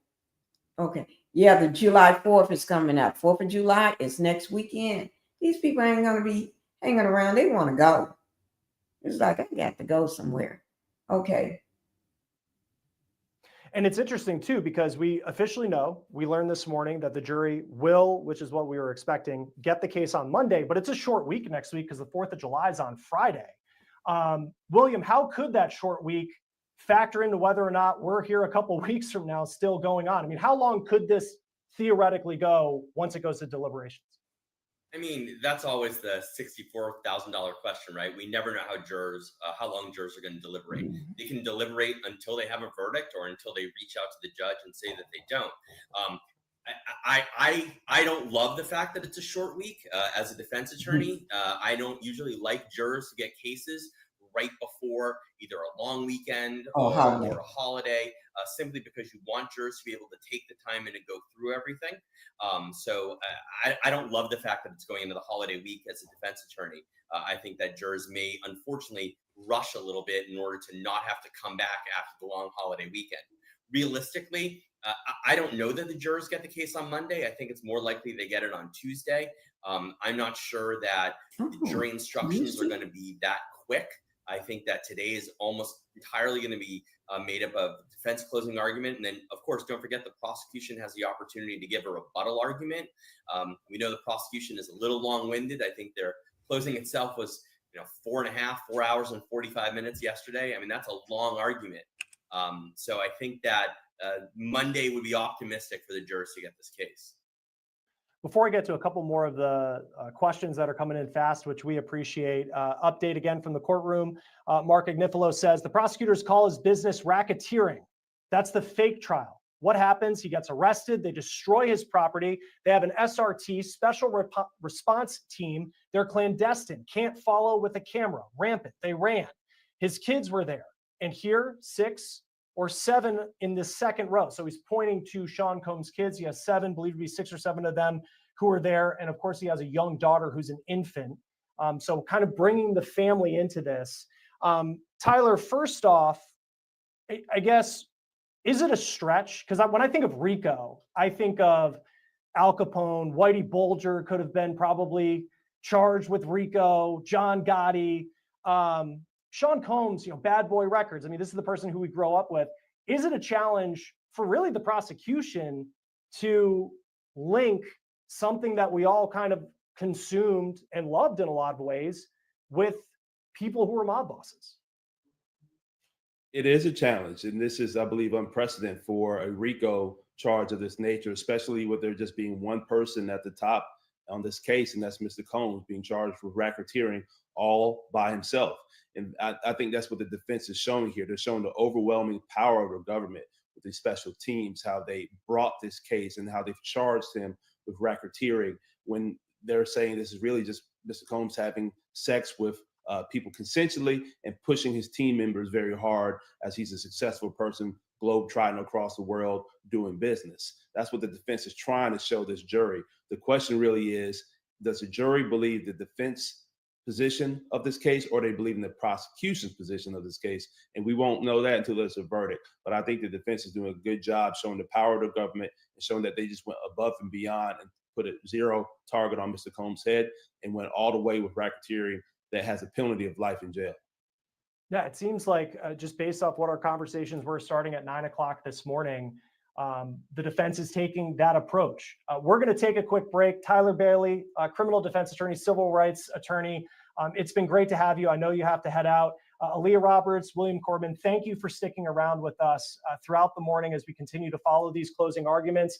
When we come back, we're going to talk to Sierra Gillespie. You know her as the host of the Scandal channel here on Law and Crime. She is in Lower Manhattan outside the courthouse. We will go there live right after the break.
Oh, I'm sorry, guys. I forget when I mute myself. Y'all have to remind me. Oh Lord, that's why I hate muting myself sometimes. Thank you, guys. But the only thing I was doing just reading y'all's comments in the chat. That's all I was doing. Hi, this is Black Titanic. This is Black Titanic's her new channel, guys. This is one of her channels. This is the one that she's been using lately. So it's Oma, officially Black Titanic. Okay. So y'all make sure if you haven't, I know a lot of you are members, or a lot of you are have hit the subscribe button. Make sure you go over to her new channel and hit the subscribe button at the new channel too. All right, guys. Thank you, Black Titanic. Let me know if you want to come up and say anything. You're welcome to. Anybody is welcome to come up and say whatever you want. I forgot to say that yesterday. I really did. Let me just drop the link out there. So if anybody want to comment, I swear I've been forgetting to drop the link. I'm sorry, guys. Y'all know no disrespect, but I've been forgetting. I get caught up in this this trial. I forget to ask y'all, do you want to come up? Queen Queen Liz is saying hi to BT. Queen Liz, refresh your device and come back in, please, and thank you. Oh, something happened to her device? Okay, one, you can hear me. Okay, that's Linda speaking to BT. Okay, that's the link if anybody want to come up, because I swear, I've been forgetting. That Patricia, I'm back to link, please. Black Titanic type, that's her link right there. That's it right there. Patricia, you see it? Omar at officially BT, not BT, Black Titanic. That's it. Black Titanic, just type it in for everybody whenever you get a chance. She'll type it in for you, Patricia, so everybody can see it. They're on break. Nothing is going on. So since they're on break, guys, let me go ahead and play this here. I'm going to pull this down for a moment and get this started. And we're going to come back. We're going to come back in just a minute. And when we come back, and I know we're slightly behind, so we're going to catch ourselves up when we come back. This is InnerCity Press. Okay, this is Matt talking to you guys. This is today. The U.S. This is today, guys. Let me just put it up there so you all can see it. Remember, all the information from Law&Crime in InnerCity Press will be down in my description box below my video. Okay, this is today, day 32. Okay, here it is. I'm going to go ahead and play it for you guys. And it's only 2 minutes and 59 seconds. Okay, here we are, Matthew Russell Lee, InnerCity Press, here at the Southern District of New York Courthouse today, Thursday, June 27th. It's day 32 of the U.S. versus Sean Combs trial. Today, the defense closings. We're on our way in. Yesterday, the prosecution's closing by AUSA Slavic brought together a lot of threads. I will say, it's not so much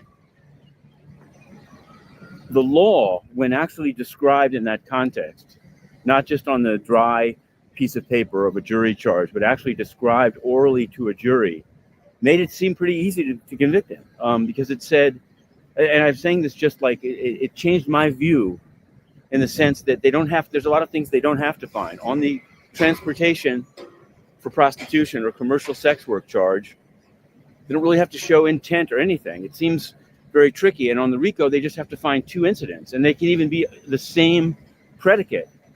Those who thought that the U.S. letter dropping theories of liability concerning arson and kidnapping and aiding and abetting sex trafficking would result in a substantially different closing, we're incorrect. We're incorrect, because it was all there.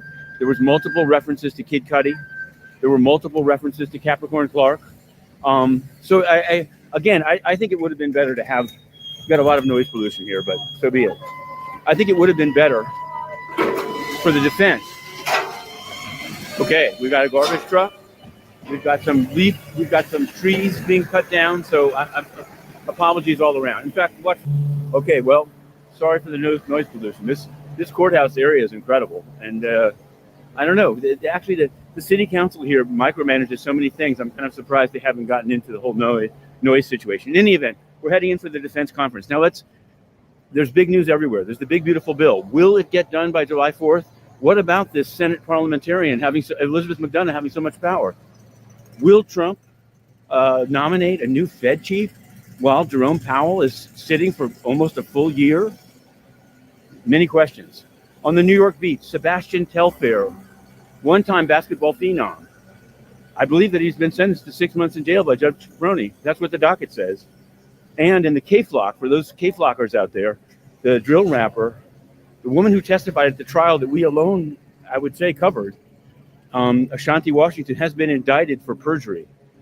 And they even put out a press release about it. So it's really something. We're covering that. The UN, we have a new scoop. UNODC, the chief of it, left because she's doing real estate in Egypt. Absolutely corrupt. We're putting the question to the UN. They haven't answered. Let's see if we have a midday vlog. If not, have a good day. Have a good weekend because Diddy is on trial. Okay, guys. And I'm glad okay. They're back from break. Okay. So let me get that started. Give me 1 second. I'll let y'all be listening while I work on something else right quick. They're back from break. So we're getting ready to hear what's going on. Let me, here it is right here. Yeah, Chris, I think his family is so important in all of this because I know many of you have been watching the live streams with us since the very beginning, which I think, Chris, you said this at the beginning. I do think we're the next best thing, right? If we don't have TV inside there. We've been following this since the beginning with all of his family going in day after day, and it's something that jurors are paying attention to. So who did we see this morning? We saw Janice Combs, his mother, that was going in. It honestly is kind of a jumble, the amount of people that are all there at once. A lot of his children, which, by the way, he has 7 at this time. And I think it's really important to highlight the defense talking about this because they do pay attention. And the jurors are paying attention to the amount of kids that Diddy has there. And, the heart symbol that we've shown a lot where Diddy was doing that to his family, where, he mouths words to his mother, like Janice Combs, love you, mommy, things like that. And I do think that this is things people pick up on, that this guy is a family man. And perhaps that's what Mark Agnifilo was trying to include. Yeah, and you see him really trying to humanize Sean Combs because, and at the same time, let me say this: just because you got a lot of kids, that don't make you a great person. A lot of people that done a lot of bad things, even put people up under their house, dig holes and chop them up and put them under their house and stuff. People say they're the pillar of the community. They bring the community together. Oh, he's this. Oh, he's a city councilman. Oh, he's a wonderful person. He teaches after school programs. He helps with the after school program. You hear that all the time. And they out there snatching up people, drugging them and ripping them up in pieces and boiling their heads. Oh, no. And they may have 10 and 12 kids too. Or they may just have 5 or 6. That doesn't mean anything. I'm trying to show you a family man. Remember who we're dealing with. Don't get lost in the sauce. Okay? Black Titanic. She's just saying hello to everybody. Blessing to all of you. Okay. Let me see. That's Queen giving her heart. Drop her link. Okay. BT, since you're in the drop your link to Patricia wants your link. Can you drop it, please? Go ahead and type your link in for me. BT. Okay. She said Kim Porter and Diddy made some beautiful kids. Now, that is true. Kim Porter. Well, Kim was a beautiful woman, too. Oh, yeah, she was a beautiful woman. Kids. Plus, I'll be sure son always in court. And it was reported that the twins came for the first time. They came back yesterday for the first time. Yes, they did. I think this picture here is from yesterday when they all showed up. In those beautiful white suits. Thank you. Black Titanic, Patricia, she's dropping the link. All right. Thank you, BT. I hope Quincy is okay and maybe now he can reconnect with his dad. I think everybody is praying for that, Liz. I think, Queen, I think everybody is praying for that. Because I think his dad is hoping he see the light when all this is over. because he's really gonna need his dad after this. Although he considered Diddy to be his father, his dad, but Quincy loves his child without any questions. Okay. Yeah. Okay, here we go, guys. Not just humanize him, but try to remove him from the person that these jurors saw. And they saw it yesterday in the 2016 video. We're getting some updates coming in from the courtroom.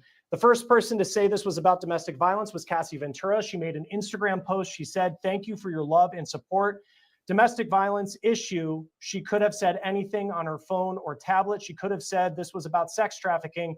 She didn't say that. She said it was about domestic violence. Believe her. Believe Cassie when she says when she says domestic violence was the issue in that moment. Watching that video, imagine that. But then also saying that this case, once again, and they've said this throughout, that you can believe that Sean Combs is a domestic abuser, but he's not. That's not what he's on trial for. For you standing outside the courtroom today, Sierra, we haven't seen a lot of people kind of thinking of Cassie Ventura as one of the high-profile witnesses in this trial. We talked about Kanye West making his quick cameo appearance that one day, which was super random. But other than that, there hasn't really been a lot of high-profile people, maybe Kid Cudi. I mean, as far as the crowd outside today, is there anyone there? Honestly, the answer to that is no. I love how you refer to the Kanye West situation as random, because I think it was just that. It's like he showed up, people took a bunch of photos of him. He goes into the court overflow room for an hour and then leaves so that we can talk about how Kanye West was here. And since then, we haven't really seen anyone like that. Earlier today, I did see what looked kind of like a protest across the street. And I started thinking, okay, what are we talking about now? And I was looking over there and I found out that it was in regards to Britney Spears. Actually, it had nothing to do with the Free Puffy movement that we've seen over here before. So I guess it's good to know for Britney's team that people are still talking about it, even though she's no longer part of the conservatorship. But I think that just shows kind of I don't want to say silliness, but kind of the strangeness surrounding a trial like this, because up and down the street, we have cameras, next to me, we have NBC and ABC, and BBC was just talking to me earlier today. So there are people all over. And I really think the people who are coming to this trial, yes, there are supporters and some who are supporting the victims in all of this, but really it's just a place where people know that they can come and, stand in front of a camera. Right. And we just showed the video of Kanye West when he showed up that one day. And I just can't imagine if I was like one of the photographers camped outside and the car rolls up and then out comes Kanye West. You'd be like, yeah, like this. You're just like, what? Kanye? Sure. All right. Right. Yeah. Well, Sierra Gillespie, host of our YouTube channel Scandal here on Law and Crime. I know you're going to be taking things over for us here on the live stream at 10:30 at the bottom of the hour. So everybody watching, stick around. Sierra does a great job and will continue to do so as we follow these closing arguments. I now want to turn to our panel of experts. We have Aaliyah Roberts, trial attorney, William Corman, criminal defense attorney, still with us right now. Thank you both for following along these updates. And I'll just read another one where it appears that they're now focusing on Cassie Ventura, who was really the star witness in this entire trial. Mark Agnifilo, Diddy's defense attorney who's making this case, says, no one called 911. They called civil plaintiffs' attorneys. This case is about money. Cassie Ventura sued Sean Combs for $30 million because he has $30 million. If he doesn't have it, no civil lawsuit and no criminal case. Aaliyah, what do you make of the approach now that the defense is taking? I think that there would be a criminal case regardless. I think that there's conspiracy, there's bribery. I think for me, what people are kind of not recalling is Kid Cudi's testimony. And I think that is very, very, very important for more than one reason. Reason number one, we have the conspiracy to commit arson, right? Because we know that some of Diddy's Mr. Combs' affiliates were the individuals who arranged for that to happen. And we also know that it happened around the time that Cassie Ventura was trying to leave, which speaks to the coercion element, right?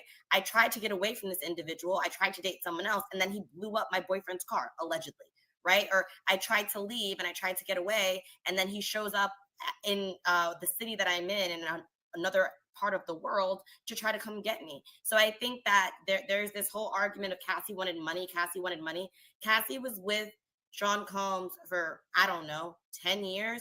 You think that she hadn't acquired enough, even if not actual cash, in jewelry, diamonds, bags, that she couldn't actually take care of herself. Cassie Ventura is also married with 3 children, and I believe her husband is very successful. That's nothing to do with money at all. This has to do with she finally stood up and said something, and it's very unfortunate that that is the route that the prosecution is, the defense is taking, but it's expected because they have to have some sort of defense. Speaking of, You're right, Kanye West. That overflow room. He thought he was gonna. They're gonna just because he's Kanye West, gonna let him walk straight on up into the jury room. Let me see what this is saying. Let me put my glasses on that way. I don't have to be looking over. What's your one-word reaction to the Diddy trial so far? They got words in here: shocking, predictable, suspicious, overblown. I would say predictable. That's what I'm going to say. Oh, shocking was the number 1, and then predictable was number 2. Shocking got 41%. Predictable got 25. It's gone. Okay. What about the people he paid to not talk? Yeah, jury number, witness number 3. I mean, not jury, but witness number 3 was paid. In my opinion, that's why she never showed up. And you don't supposed to mention that person's name. There's a person. I'm not going to say was a content creator or a blogger, but it's one of those that mentioned this girl's name. I was shocked when I heard that. I said, "Oh," and actually I wrote it down, so I won't forget. I wrote it down in my little book here. I wrote it down yesterday, and I put source, where it came from. So if something, and that's the first time and she said the person's name. And I said, "Oh my God, you don't supposed to do that." And she said it more than one time, like twice, maybe 3. But I said, "Oh my God." And I said, "Oh Lord, oh my God, you don't supposed to do that." Because that's why they are called Jane Doe, or a synonym for like Mia. Mia is not her real name. Jane is not her real name. You don't supposed to say their real name. Just because you're in the courtroom and you see that person, or you're in the overflow room and you know that person's voice, or you found out who that person is, that don't mean you're supposed to put it out there.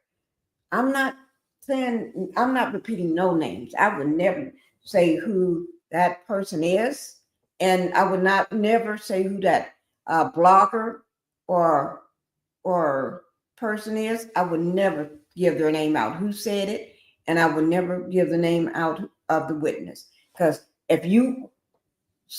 you're whoever you are is safe with me. I would never say your name, because I'm not like that. But their names are private for a reason. Okay, so if it comes out, you didn't hear it. It didn't come out from me, because I just happen to run across the video, but I'm not gonna say who it is. It's not my video to carry. It's not my story to tell. Okay. No, I would never do that. Let's see what we got here. What about the people okay, I read that. Yeah. When they read the jury the directive, it's very clear. Yeah, I think they changed some of that. Okay, I got that one. I mean, has anyone else locked into a 10-album deal? Yes, she had a 10-album deal. How many songs came out? Maybe 1 or 2. Keep in mind. And he kept her in the studio recording, but nothing. But her job was to be that her job was to freak out. That was her job. Being a recording artist, like remember yesterday in the report, it says that she was moldable. She was a moldable, where he can mold her into whatever he wants. And I think Capricorn, I think it was Capricorn. I read that said that yesterday. I think it was Capricorn. I think it was Capricorn. I think it was. But if I'm wrong, I'll correct it. I'll have to look and see again. Keep in mind, she never did another album or tours. That is true. Her allowance he was giving her was in advance, and she probably would have had that held. Yeah. Mm-hmm. He only was paying her the money she would have been making if he was working for somebody, had a deal with somebody else. Over her head, yeah.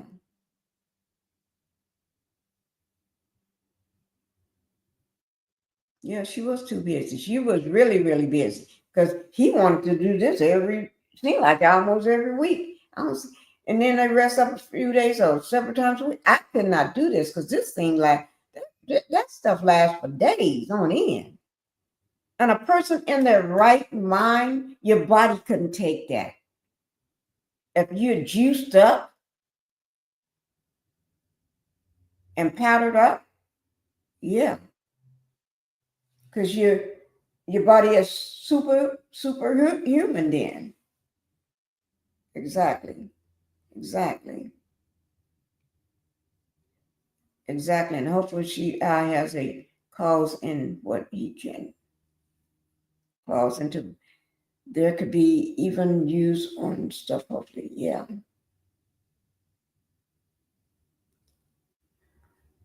Now, I'm not saying Capricorn was a victim in some way, but I agree she wants to be with Diddy. Now that I believe, I think all of them wanted to be with him, but he used them all. Hey, sweet tea, I'm so glad to see you. You're hiding in the bushes. You must be working. Thank you, sweet tea. I'm so glad to see you. Make sure, I know I don't have to say hit that like button for sweet tea. Okay, that was that Trusty that was doing that. That Tessie. Ooh, you make me choke. You make me choke, Liz. Get back to this. Of arson, Aaliyah. Let me see. Black Titanic said something that was really good, but I couldn't. It was going on in. Let me see what that was. Oh, you talking about the Kanye West? Oh yeah. This man, I think I did mention it. He thought he was going to just be ushered up into the courtroom and take a ringside seat because he's Kanye West, and then he got on some clothes instead of that stuff he'd be wearing, and then he had on some shoes that actually fit his feet. Yeah, instead of those boots. When I say clothes, he had on something that we can recognize. You know what I mean? You're right, BT. Here we go. Because earlier in the week, there was somewhat misinformation that charges were dropped against Sean Combs, but the prosecution said they were streamlining things, and we were talking about predicate offenses under the RICO. Need to find that he committed 2 and 10 years. And arson was one that the prosecution did not include, I believe, in the jury instructions, right? But then they talk about arson yesterday, the government did in their opening statements. What did you make of that? And then when you look at Kid Cudi's testimony, you didn't have Combs' DNA on the Molotov cocktail, and you also have him to Kid Cudi denying, which, of course, if you did put a Molotov cocktail on somebody's Porsche, you wouldn't say you did it, but he denied it. Where do you stand on whether the arson will actually play into jurors' minds when they make a decision on the RICO charge? Again, there's a lot of factors here, right? I think what's most important is, as you know, we've talked about this a lot, right? We grew up with Diddy. Yeah. So this whole Molotov cocktail, this whole argument, that had the situation and the story has been around for some time. And I think that, as we said before, if someone blew up my car and I know this person has the ability to still get access to me, even though they are in jail, I might not necessarily go on the stand and say, yeah, he did it. It was him. However, I also would say that from a prosecution standpoint, if I'm not mistaken, I think the attempted arson charge was dropped, but I do think that the actual charge of arson was still at least being discussed or included, because again, we need 2 underlying crimes for the RICO, right? So if I have proven that at least there was some sort of conspiracy, there's sort of some attempt from my employees at my direction to do this, now we have the conspiracy to commit arson. Right? If I have bribed, as we know, there was bribery for the Intercontinental Hotel video. I bribed someone to give me the video back. Now I have bribery. So that's 2 underlying crimes on top of the sex trafficking. And William, as I kind of get some more updates coming in here, I'm thinking about the story that the defense is telling right now. And they began with Sean Combs. This is the successful guy that we all know. Look at his family in the front row. He's a family man. Now they're diving into Cassie Ventura's testimony and trying to show that the relationship they had was consensual. Mark Agnifilo says, on sex, they found each other. It's a beautiful thing. You won't find a single text where she says, I didn't like that sex.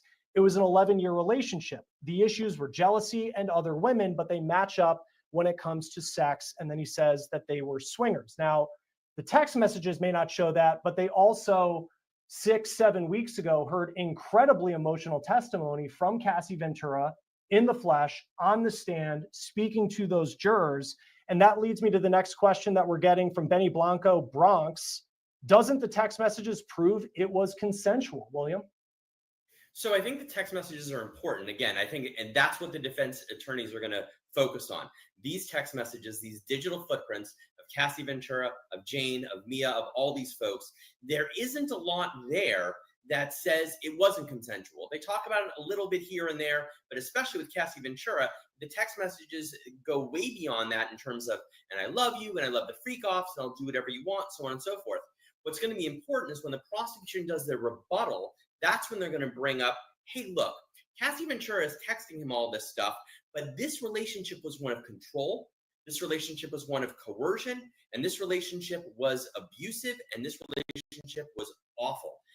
Let's look at the fact that he extorted $20,000 from Cassie Ventura's mom in an effort to have them not release the sex tape. So you can believe whatever you want about these text messages, but remember the broader context of this relationship. And that's what the prosecution is going to say when they get back up there on their rebuttal. And again, you know, I think Combs has been sued by, I think there's 30 lawsuits that are currently pending right now, mostly from victims. I think there was a giant one that was just filed the other day. So the fact that there's money involved, there's lawsuits involved, I think it's important for the defense to bring it up. Again, I agree 1,000% with Leah. I don't think that that should be the focus of the entire defense closing argument or the defense case. I think that would be a mistake. But I think it's important to bring it up because, again, the jury heard about it, and I think you want them to know that there is some stuff out there. But, you know, again, I think that the digital footprint is what the defense should rely on here from beginning to end of their closing argument. Another good question coming in here, Aaliyah. This is from Benoit 4904, who's been great this morning, giving us some really good questions, kind of moving our conversation forward, which we always appreciate having viewers who are part of this show. Putting aside his violent behavior, do you think Diddy was aware he was committing criminal acts at the time? Is water wet? I do think that he was aware that he was committing acts of the crime. Let's take it back all the way to the beginning. The label is called bad boy for a reason, right? Like it's not just, you know, we just made it up and, you know, that's what we're just going to do. It's called bad boy for a reason. And as we all know, because again, I grew up in the 90s, early 2000s, Sean Combs has been charged and he has been very, very familiar with the criminal justice system many a times, right? Has he been convicted and gone to jail? No, but that doesn't mean that he doesn't know what he's doing is a crime. It means that he's a very, very successful man and a very, very powerful man. And he just is able to, you know, slip through the cracks and continue on doing what he's doing. Sean Combs knew that he was committing a crime, right? If you have to acquire drugs that are pink, has anyone else just gone out on the street and like, hey, oh, pink cocaine? Yeah, like I'm just gonna go grab that. That's not accessible. You have to actually go and find that and buying that. That's a crime. You know, you're committing a crime by acquiring these drugs. I really appreciate you saying that because sometimes, I mean, especially, I mean, we're covering a very important trial and I try to speak in some legal terms and, in my mind, I'm wondering what are the right words. At some point, you just got to say, is water wet? Tree fall in the woods, whatever whatever saying you want that your grandfather said back in the day, it's 100% true. William, a question coming in from Allison Jones, all the way from the UK, which we really appreciate you joining us. Do you think it's appropriate that his children are exposed to the details of the case? I wonder if the children have been pressured to attend. How do you handle that? Because he has someone like Justin Combs who's 30, but he also has some younger children. How do you handle that knowing it's going to be some pretty tough testimony? The fact of the matter is this: he's on trial for his life right now. And so having the kids there helps. I think having the kids there humanizes him. It's what they have to do. Again, he didn't testify. So bringing up the fact that he has a family is important. Having the family there to show support is important. Again, they're there today. I don't remember how many of the younger kids especially were there throughout the course of the testimony. There is graphic testimony, but even if you're Sean Combs, you haven't been able to shield these kids from this trial over the last 6+ weeks, not to mention everything that led up to the trial before then. So I think it's good that they're there. I think it's important that they're there. Whether or not it's appropriate for them to hear some of the testimony, I don't know the intricacies of the family dynamic that well, but I think it's more important that they're there and hearing things that may make them uncomfortable than having them not there at all. Yeah, I think he has some twin daughters. And I remember early on in the testimony, when it was really starting to get graphic at the beginning, it was reported that they got up and they walked out of the courtroom. You do whatever your opinion is on Sean Combs, to hear those things that your dad's accused of, it's not easy to listen to. Another update from the courtroom, Mark Agnifilo says, Cassie gets a burner phone. Finally, that's what you expect in a racketeering case. She's the one who got the burner phone the morning of December 22nd, 2021. The whole thing with Cuddy, talking about Kid Cudi and all that, she had 2 hotel rooms, and room for a burner phone. Aaliyah, he's really going in on Cassie Ventura right now. How do you separate, okay, the text messages may show that at the time she was consensual, but I'm sure for these jurors, she was pregnant on the stand giving emotional testimony. I remember Elizabeth Milner, she's been in the courtroom every day, was talking about just how emotional those moments were. Yeah, it was 6-7 weeks ago. How do you, as the defense, and how do you think the defense is doing going at Cassie Ventura pretty early on here in the closing arguments? I think they have to. I think that Cassie is, a very huge piece of this entire case. And I think that pointing out that she has a burner phone, while they think it might be beneficial to them, I also think it cuts both ways. It means that I have a phone that I've gotten on the side because I'm so scared of my partner, in this case, Mr. Combs, going through the phone that I have, checking my phone, having my passwords, right? If she truly did not believe that she was in a space where she was safe, trying to get a burner phone to have some sort of normalcy, that could kind of cut to the prosecution's argument of coercion, force, and duress, right? I also think that from an emotional standpoint, I remember there was testimony early on that defense counsel wanted Cassie Ventura to already be seated when she was giving her testimony, so the jurors couldn't actually see that she was 8 months pregnant, right? I think that was, of course, it was denied because it was unreasonable. But I think that if you look at where Cassie is now, and married, she has 3 children, she's moved on, and obviously having to relive this entire huge chunk of her life on the stand, it was emotional. And I'm sure the jurors were leaned in, right? And again, as we said before, this is not a case that no one was familiar with, right? This is a case that people knew that Diddy and Cassie were together. Did they know the details of their relationship? No. But to see it in real time, of course it's emotional. So the defense has to do a good job of poking holes. Do I think that was the greatest argument to make? Because again, it kind of supports the prosecution's theory? No.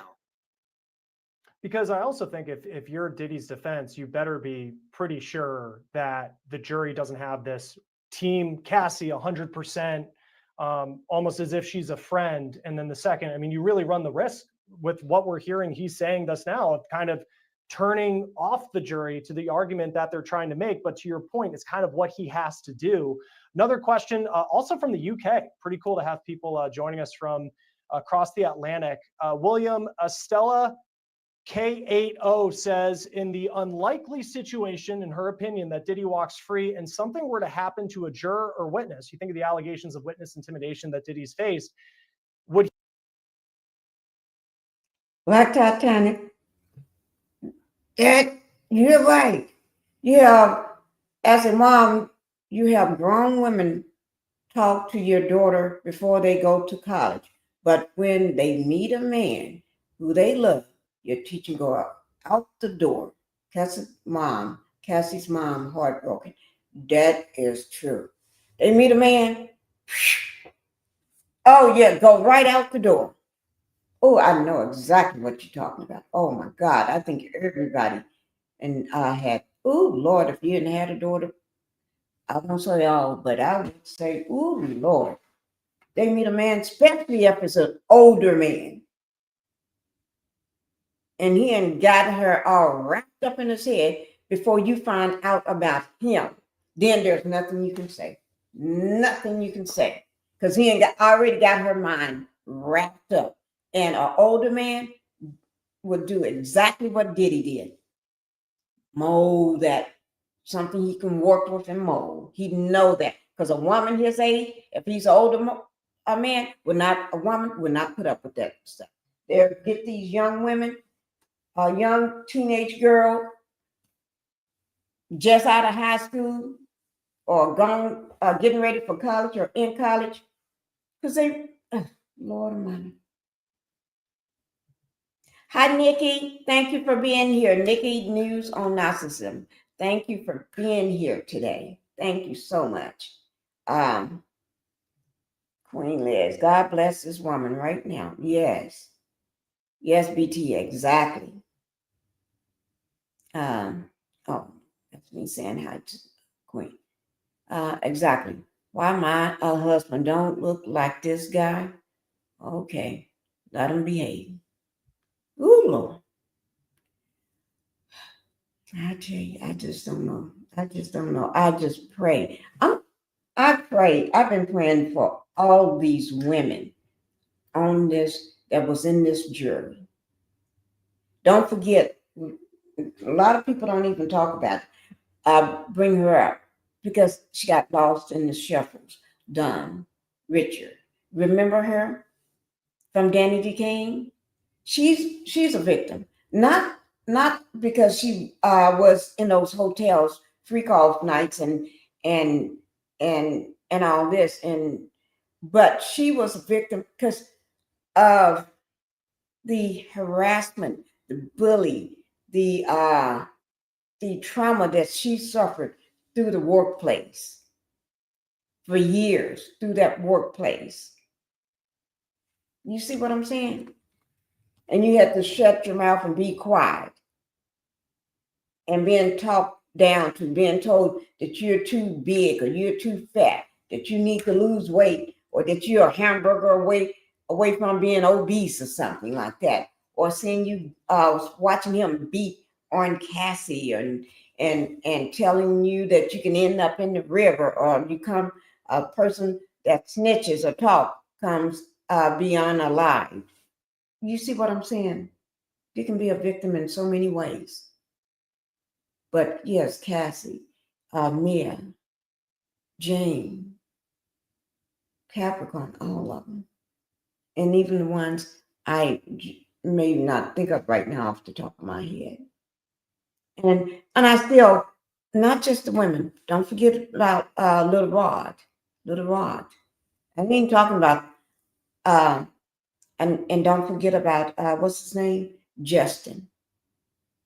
I ain't saying no Ursha, because Ursha, although he was a child when all that, yeah, but still, he still, and then he's gonna turn a child over to Diddy. No. Would he be somewhat protected with double jeopardy? They do say they're from the UK, not sure on US law. Where does the law stand on, let's just say he walks free and then more evidence comes forward of some of the charges he's facing? Well, if it's more evidence of the charges he's facing, then double jeopardy applies. You can't be tried twice for the same set of facts and circumstances for the same crime. So if he was acquitted, even if all of a sudden they realized there was more evidence down the road, they wouldn't be able to retry him for these exact same things. Could they retry him if something new came up? Absolutely. Anything's fair game at that point. I think defense counsel may try to say that there's double jeopardy, but if it's the exact same crimes, no. If it's something brand new, sure. And another update coming in, and you kind of see the direction that the defense is going right now is they're making their case for Sean Combs. Let's talk racketeering. The judge is going to give a legal charge later today, assuming the first one is the 2004 kidnapping of Capricorn Clark. Let's talk about her. She said, "I wanted my life back." Capricorn Clark's parents passed away when she was young. I don't mean any disrespect. She told you.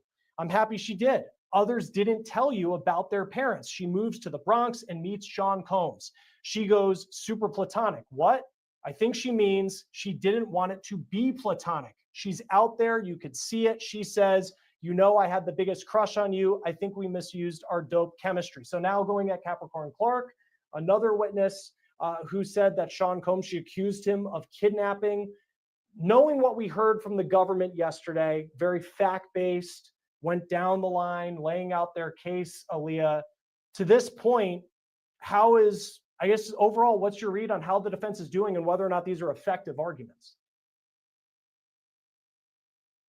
Y'all remember that Capricorn said that she was taken to a warehouse and held there, I think it was like 5 days, in which he did polygraph tests on her over and over.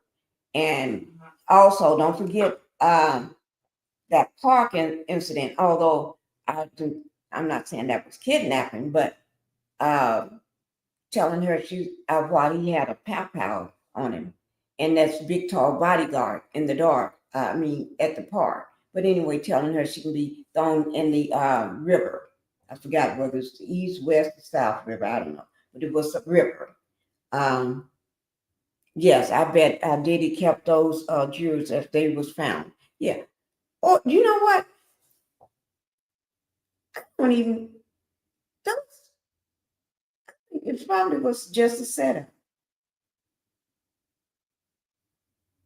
Just to let her know. Because remember, he never liked the fact that she had worked once for his enemy. Or any enemy if she worked for. You know what I'm saying? And so if you don't do nothing like that over and if you think she stole those, why not let her go? So you're fired. But instead, no.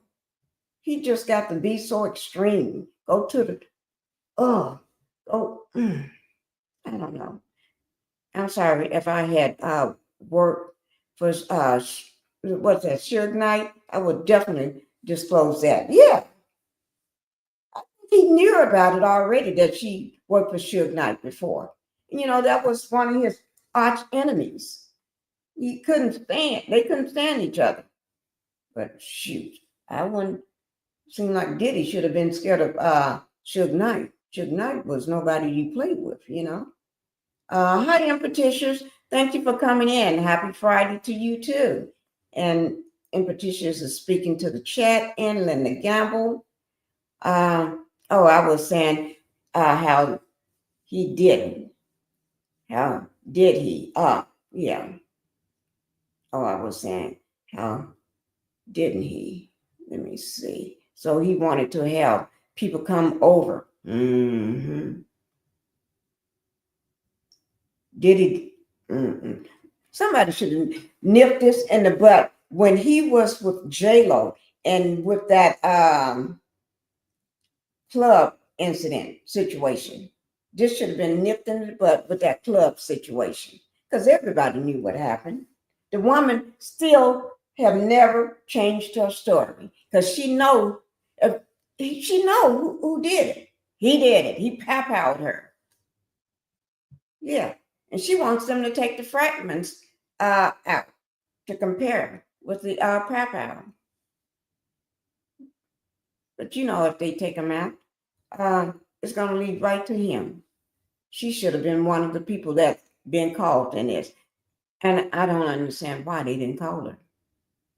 For some reason, I don't know. But welcome, everybody. And this is a live. So this is Law&Crime. They're doing live from the courthouse in New York on the Diddy case. This is day 32 of closing arguments. Effective is a questionable word. I Sure. think that arguing that she couldn't have been kidnapped because she had a crush on Sean Combs, like, I'm sorry, where does that fall in the Yeah. statute? It doesn't, right? Like, I did not feel, if I was taken against my will, I did not feel like I was free to leave. That is kidnapping, like, period, right? So if I had a crush on you, maybe they're trying to argue that, oh, she's biased and the prosecution got to her, but I don't think that, I think the prosecution is doing the best that they can arguing that. I don't think that it's as effective as it could be, simply because me having some sort of intimate relationship or being interested in dating this individual does not necessarily equate to the kidnapping or what I testified to didn't happen. I think from a credibility standpoint, if you get, we do have a male dominated jury. I think they were trying to make that argument like, oh no, these are just women who wanted him or who went after him. So I guess that leans to their theory and to their side, but I don't necessarily know how effective that it is. I think at minimum, they're just trying to create bias, because I can believe that this person might have had a crush on this individual or might have been interested in dating him. And I can also believe that this person kidnapped me. So I think the two things can be true. One thing I'm noticing as just comparing yesterday to today is there has not been one Christina Coram reference in Sean Combs' defense, where yesterday she came up multiple times. Diddy's right-hand person. She was really a ghost in this trial because she's mentioned so many times as you see a picture of her, but she didn't testify. William, what role does she play in the final moments of this trial? And what do you make of Diddy not mentioning someone, Diddy's defense not mentioning someone who was there for so many stories that the prosecution told? Sure. I think she was a very important non-witness for the prosecution. I mean, she was, for all intents and purposes, an unindicted co-conspirator. So for the racketeering, and conspiracy issue, we need to show that it wasn't just one person. The government needs to prove that there was more than one person involved in these crimes, and they have her. And they can point to things that she did. They can point to things that she helped orchestrate. And she was, for all intents and purposes, an unindicted co-conspirator. I don't think that the defense has anything to gain by mentioning her once. Because again, remember, the prosecution gets to give a rebuttal argument after the defense closing argument. So if the defense attorney starts talking about, where's KK? Why didn't she testify? Or anything along those lines, that opens the door for the prosecution to just hammer home that this wasn't just Sean Combs doing these things. And they need to show that it wasn't just him. He was sort of on top of the pyramid, if you will, and there are other people there. She's one right under him. So I'm not surprised that the defense is staying away from that. I would. But again, she's important. She's been important throughout the course of this trial. When this goes to the jury, which we believe is going to be on Monday, according to the judge this morning, Aaliyah, how likely is it that the jurors will sit around and be like, why wasn't she called? I think that that's a fair question, and I think they would definitely be thinking about that. I think that it also speaks to the fact that neither of the sides called KK, right? She was also not offered by Sean Combs as well. So I think that also leads to that whole argument as to maybe she would have been beneficial to the prosecution, maybe she would have been beneficial to the defense. But I would be asking the same question. Well, why didn't she testify? The prosecution might come back and say, even though you did not see her physically in the courtroom, you have heard from her, you have heard these text messages, you have heard all the witnesses mention her and how she has been involved. So maybe they're just going to try to rely on the fact that even though she wasn't in the courtroom, she was in the courtroom. But I would definitely be asking myself that question as well if I'm a juror. Like, well, why didn't we see her? Well, we only have a couple more minutes to go until we're at the bottom of the hour, and then Sierra Gillespie is going to pick things up for us here on the Law&Crime live stream as we follow Diddy's closing arguments. So let's get right to it, William. I mean, at this point, we've heard part of what the closing is from the defense, and I know Aaliyah is kind of smiling. She knows the question that's coming, and probably the one that so many people just want to know. How do you see this finishing? I think that Mr. Combs is going to be found guilty of at least 3, if not all 5 of the charges that are remaining. Probably all 5. Which one is his best chance of being found not guilty of? The sex trafficking of Jane. Interesting. Why so? Because I think that is murkier. I think that it certainly isn't as clear-cut as Cassie Ventura. I think it isn't as clear-cut as the racketeering. I think it isn't as clear-cut as the transporting of the sex workers. I mean, the transporting of the sex workers is practically a gimme. I think that there's almost nothing the defense attorneys are going to be able to do to rewind that. It's going to happen, and he's going to be found guilty of this, and I really do feel that way. And I think Cassie Ventura, such a key witness, very important, brutal testimony, and I don't think that the defense scored enough points on cross-examination. I don't know that they could score enough points on cross-examination. Same thing with the racketeering. There's a lot here. When Aaliyah was talking before about is water wet, Sean Combs knows he's committing a crime when you hand a guy, $10,000 in a brown paper bag to get a video. That's problematic. That's bribery. There's no way around it. That witness testified under a grant of immunity because he himself had criminal liability as a result of the things he did at the behest of Combs. The Kid Cudi incident, again, he's not charged with attempted arson, meaning Combs isn't charged with attempted arson, but it certainly does come in there as a predicate offense for the racketeering. So all those things hit. If there's anything the defense attorney can home in on, it's the other sex trafficking charge. And again, sometimes, not always, sometimes the jury does want to reach a kind of comprehensive or some sort of verdict where they give something to both sides. So maybe what they basically do in the jury room is say, look, we have all this evidence. He is absolutely guilty beyond a reasonable doubt of these charges. This one's a little squishier. And since the government hasn't proved it beyond a reasonable doubt, we're going to find him not guilty of that. I'm not sure that it's that much. I'm not sure that they're there. But if there's one charge that the defense team could have some leeway with, it would be that one. But as far as the other four goes, I think he's going to be found guilty.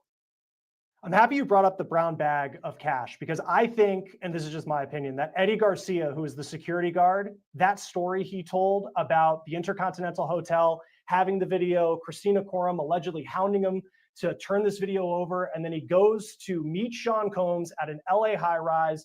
The big security guards there are intimidating him. Sean Combs calls him Eddie, my angel, and counts out $100,000 with a money counter like you see in a mob movie. If I was a juror, that's something to me that would just be in my head, especially when you're trying to make the link to, was the guy that was a regular on Ellen actually something more close to being like John Gotti or Al Capone? Aaliyah, how do you see this finishing?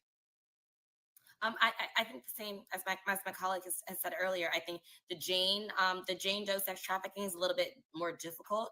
I think it has left a poor taste in the jurors' mouths that she is still receiving a benefit of it. I think her rent is $10,000 a month that is still being paid. I don't think that anyone, a normal person, a reasonable person, would think that you're being coerced if you have $10,000 rent being paid, because most people don't have $10,000 a month in rent, right? Most people would say this individual could have gotten away from him, got herself a little studio apartment for, what is the going rate in Manhattan? $3,500 now, and then going on. But I think the other crimes, all of the other crimes, there's going to be a conviction of. I think what's very, very important for everyone who is watching to remember, Cassie Ventura did not want to testify in this trial. She had to be subpoenaed by the prosecution to testify. So that whole argument of it's a money grab and this is what she's going after, she wanted to go away quietly. And she was forced to testify under a subpoena because, as we know, if you don't, answer a subpoena, you go to jail. So I think it's really, really important for our viewers to remember this is not something she herself wanted to do. And especially with how pregnant she was at the time. I mean, who in their final weeks of a pregnancy wants to be going through, allegedly the worst moments of your life in a federal trial? Thank you both so much for joining me this morning. This was a lot of fun, very important testimony going on. Aaliyah Roberts, trial attorney, William Corman, criminal defense attorney. Both of you are awesome. Sierra Gillespie is going to be taking my spot after this quick break, continuing on with both of them. We'll see you.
How you doing, everybody? Thanks for sticking with us on Law&Crime's live coverage of the United States versus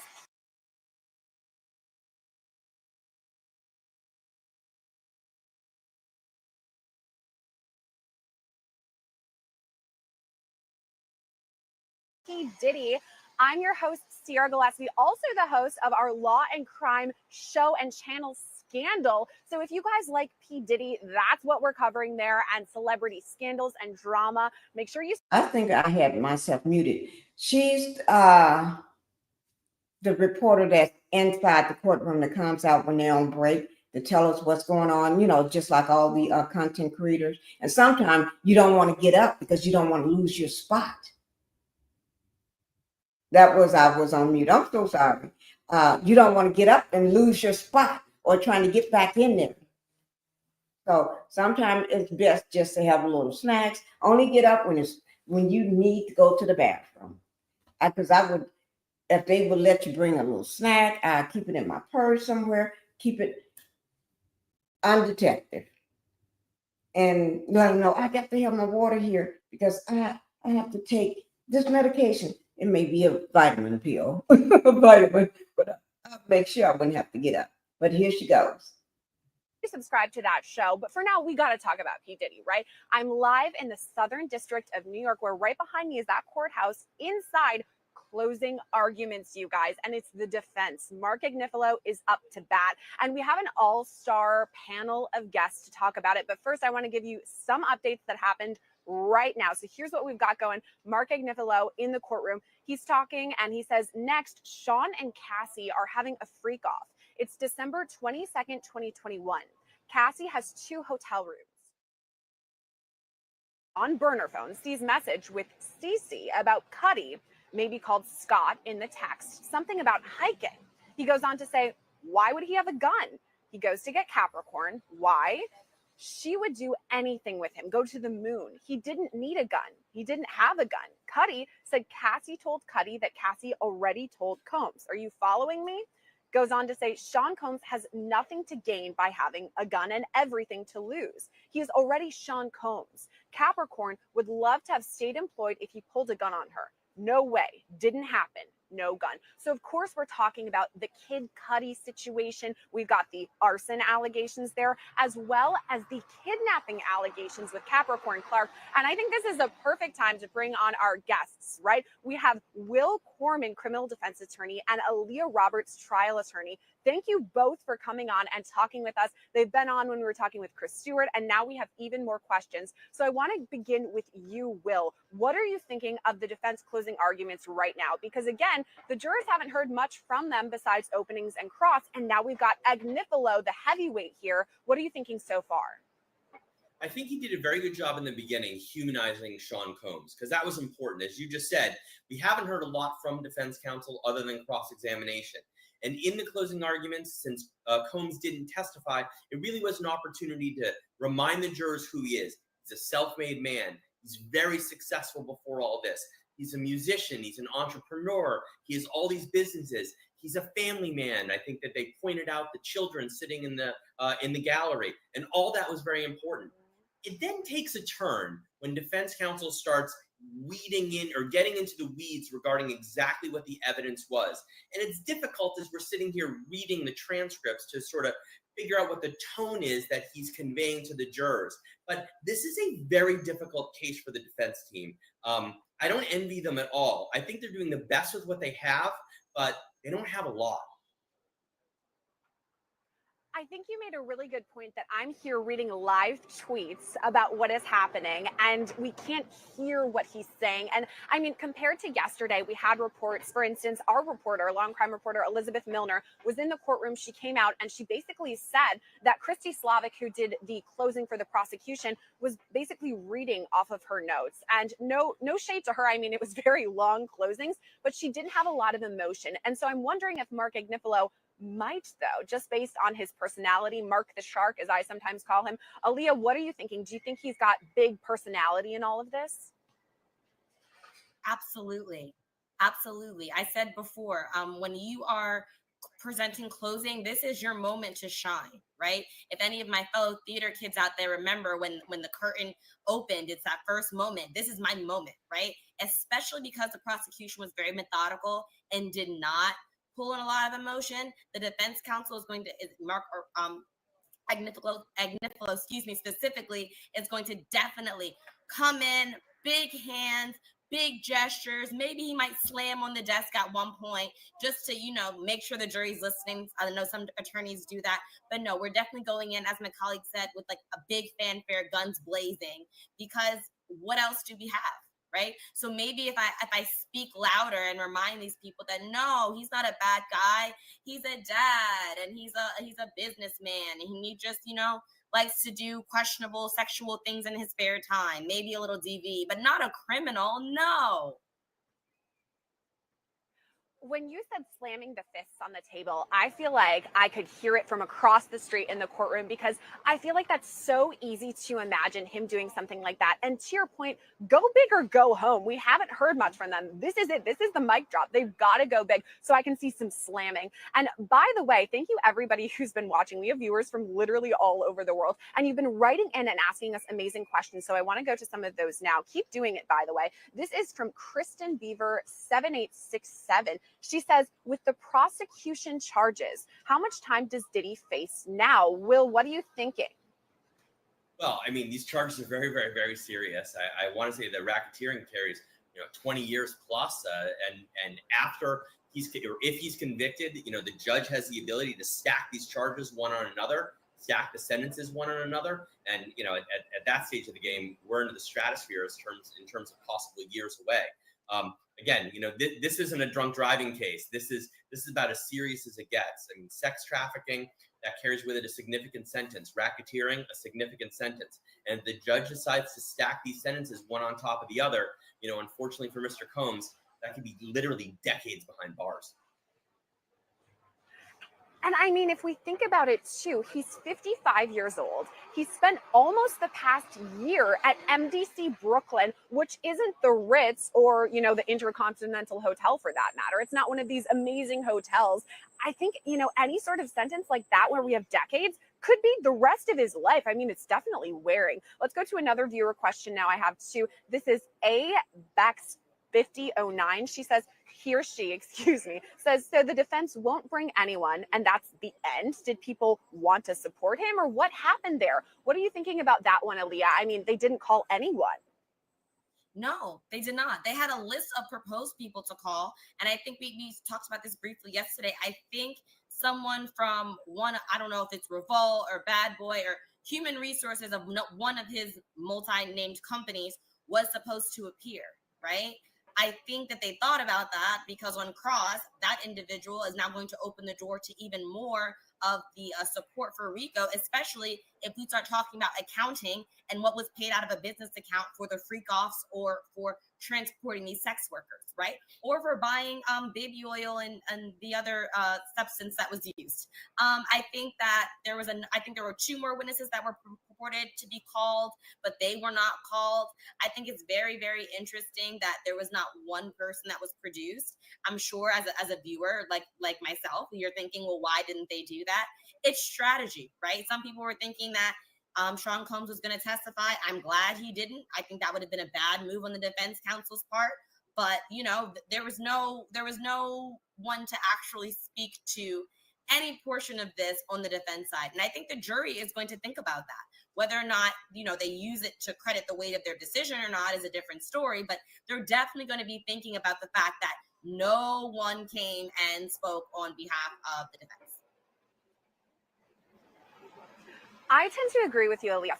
First of all, I think that it's a great choice by P. Diddy not to take the stand, although I would have loved to see it and hear what he had to say. But as far as calling no one, zero witnesses, that is puzzling to me. And I agree with you that the jury is going to be thinking about that. I mean, they heard 6 or 7 weeks from the government, then they heard the closing arguments. They're expecting to hear something from the defense and just get nothing. I mean, I think it's going to be something in their brains at the very least. And we've been talking a lot about our viewers. Thank you so much for interacting with us. We had a poll that was up. It was, can a relationship with domestic violence be a great modern love story? Because of course, in his closings, Mark Agnifilo compares Cassie and Diddy to a great modern love story. But then we have these domestic violence situations. I mean, we've all seen that intercontinental video at this point. So here's what our viewers said. Yes, 11% said it could be a great modern love story.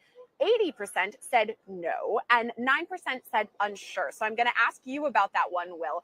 What are you thinking? I mean, domestic violence plays a huge role in this case, but he's not charged with it. So is that difficult for jurors to kind of parse out when they're in the deliberation room? So I think that from the beginning of this case, the defense counsel has basically talked about how this is a domestic violence case, and that's all this is. And I think that's what they have to do, because we can't do anything about that video. It's right there. It's almost, I know it isn't technically exhibit number one, but in the jury's mind and in my mind, it is exhibit number one. I am very wary of the idea that a relationship that's full of domestic violence is a modern love story. I take issue with that. If I were the prosecution in my rebuttal, I would be all over that, because I think that that's somewhat offensive to suggest. And with all due respect to the 11% of the folks in the poll who think that that is a modern love story, that's troubling.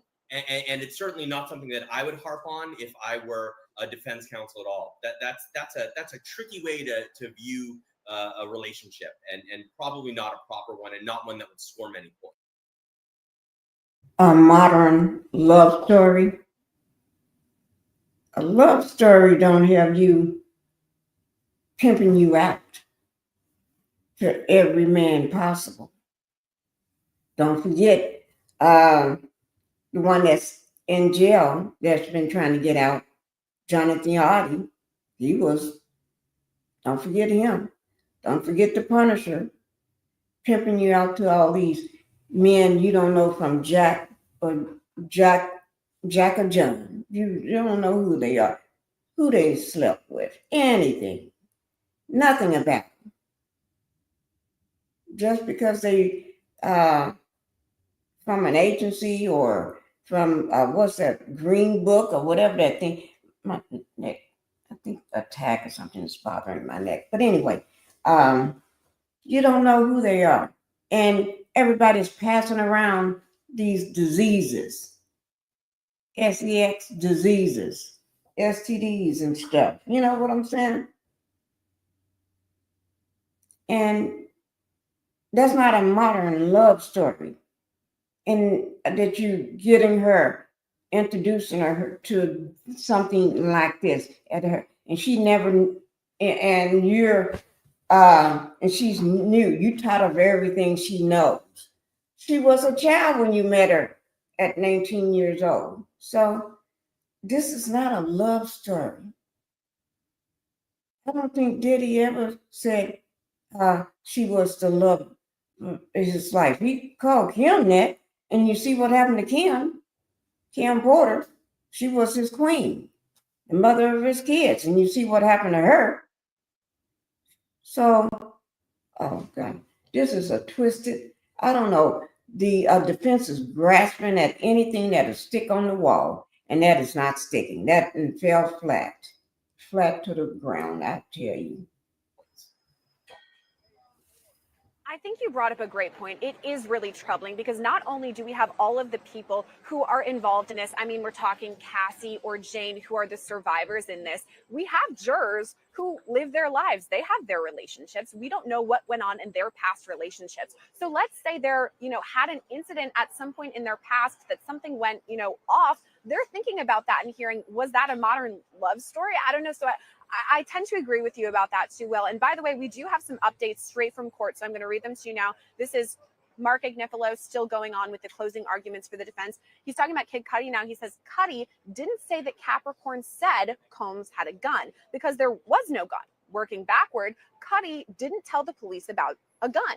It was written up as a trespass. That's all. There's no gun. Capricorn's story falls apart. He goes on to say there was the car chase. or was there? And again, this goes to what Aaliyah was talking about before. I do think he's being dramatic here. He goes on to say, Cuddy pulled up next to the Escalade. The witness said there was no car chase. The judge is going to say you can disregard any witness if you find something not credible. If you see fit, it's all you need. He goes on to say, seems like everything is possible with Capricorn Clark. I asked her. She said, I came up here with Puff. I want to run away. I'm afraid of mountain lions. Mountain lions?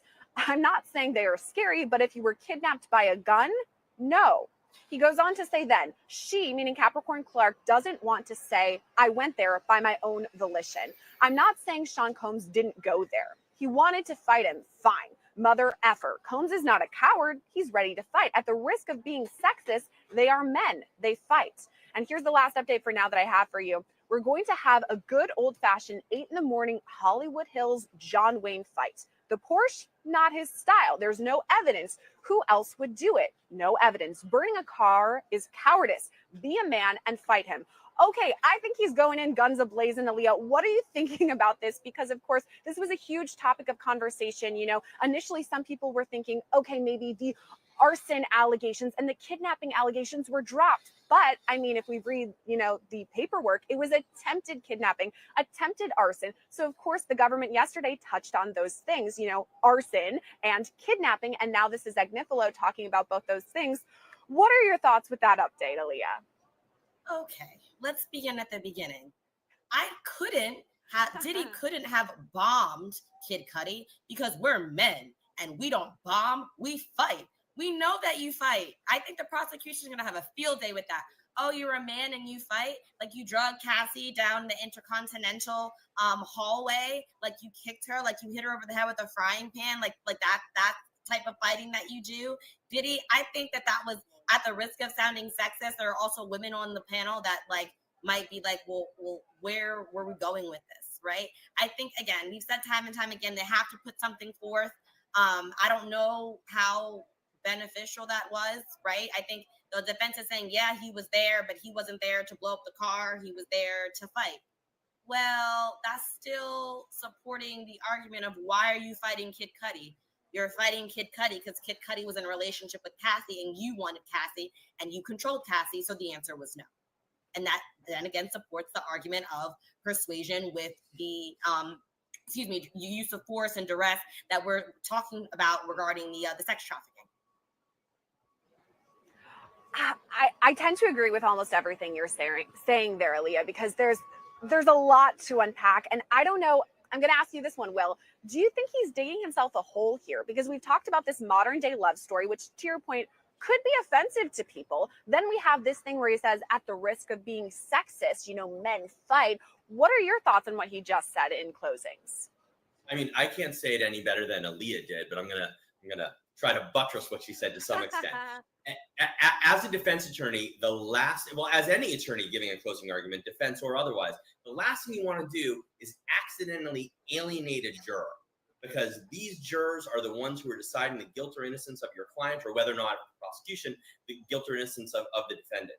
And so to risk alienating a juror who may have had a domestic violence incident in their past, or a friend with a domestic violence incident in their past, or who may all of a sudden take offense. I mean, if you're going to get up in front of a jury and say, I hope no one takes offense to this, that's a giant red flag that, hey, somebody might. And that's problematic. I'm a little surprised by this. Now, what would be interesting is we know that yesterday during the prosecution's closing argument, it was very methodical. They had a lot to get through. There was a lot of reading. Whether or not they are going to be able to pivot and be as emotional in response to defense counsel's argument as defense counsel has been to theirs, because that would be a home run for the prosecution. If they can pivot and go from reading the cold hard facts to now actually feeling some emotion on behalf of the alleged victims in this case and convey that to the jury, it's a guilty across the board if they're able to pull that off.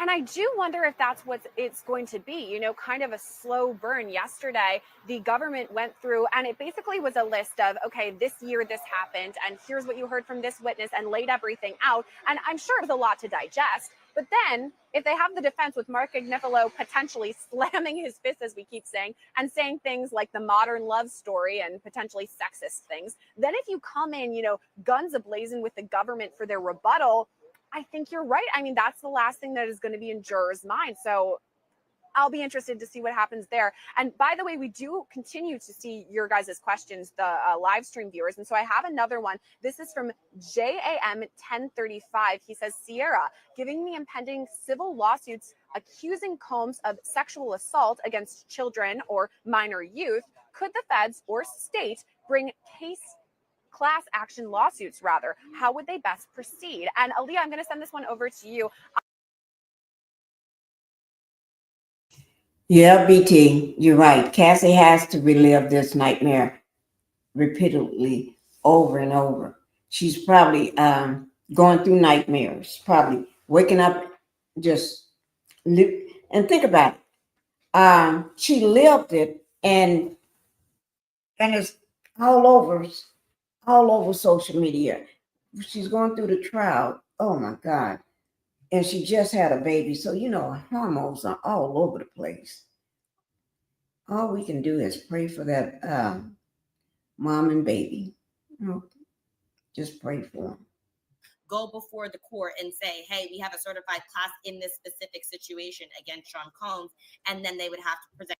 Hi, Kimberly Young. Thank you for being here. Thank you for coming into the live. Evidence in order to be certified as a class action lawsuit from a civil standpoint. As far as the fact that there were minors that were potentially mentioned that were not, sometimes that is a strategy standpoint to not bring minors in. It's also possible these children who have parents who would not allow them to testify, right? They are minors, which means they have a guardian or a parent that can say, hey, no, we're not putting our child through this. And in that case, you can't subpoena a child, right? You can subpoena a grown-up, but you can't subpoena a kid. So in that case, maybe there was a situation where they weren't able to do enough vetting to build the case for the minor specifically. We do have another viewer question too. This is from Kelly B's 6578. And she says, what's the maximum, a number, if a judge decided to make them consecutive? You said decades. Is that 30 years or 60 years? And thank you for asking. This is a really good question. And I think it's pretty straightforward. Could be life. Could be the rest of his life, all of it, if he's found guilty, especially if the rack is hearing. What do you think, Will? And this is down the line, obviously, if there's any sort of conviction in this, when it came time for sentencing, I mean, are we thinking consecutive, concurrent? And again, this is all speculation because there hasn't been any sort of verdict. We don't know if it's mixed or a full sweep or what it is, but what does it tend to generally lean toward? I mean, we're really trying to use our ESP powers and read tea leaves here, and that's very, very difficult to do. If I were going to guess, and it is literally just a guess, I would imagine that there would be a sentence of around 20 years. And I'm not quite pulling that out of thin air, but I'm pretty close. And as we talked about before, Combs is 55, and respectfully, that's not that old. But nevertheless, for him to spend any time incarcerated, for anyone to spend any time incarcerated is dramatic and can be terrible. But I would imagine that we're probably talking about a 20-year sentence, give or take. To your point, that is all speculation right now. I mean, there has not been any sort of deliberations even. In fact, we're still in the closing arguments right now from the defense. And we do have some more updates from court. This is Mark Agnifilo. Once again, he's the one who's presenting the closings for the defense. He's still talking about the situation with Kid Cudi, Capricorn Clark, an alleged kidnapping, and then, of course, the alleged arson. Here's what he says. What's in the car? Molotov cocktail. Why not show you the glove? I'm suggesting something? Yes. The investigation stunk. It's terrible. 2 fingerprints. What happened? Well, I don't know. You're going to determine his fate on arson, on this.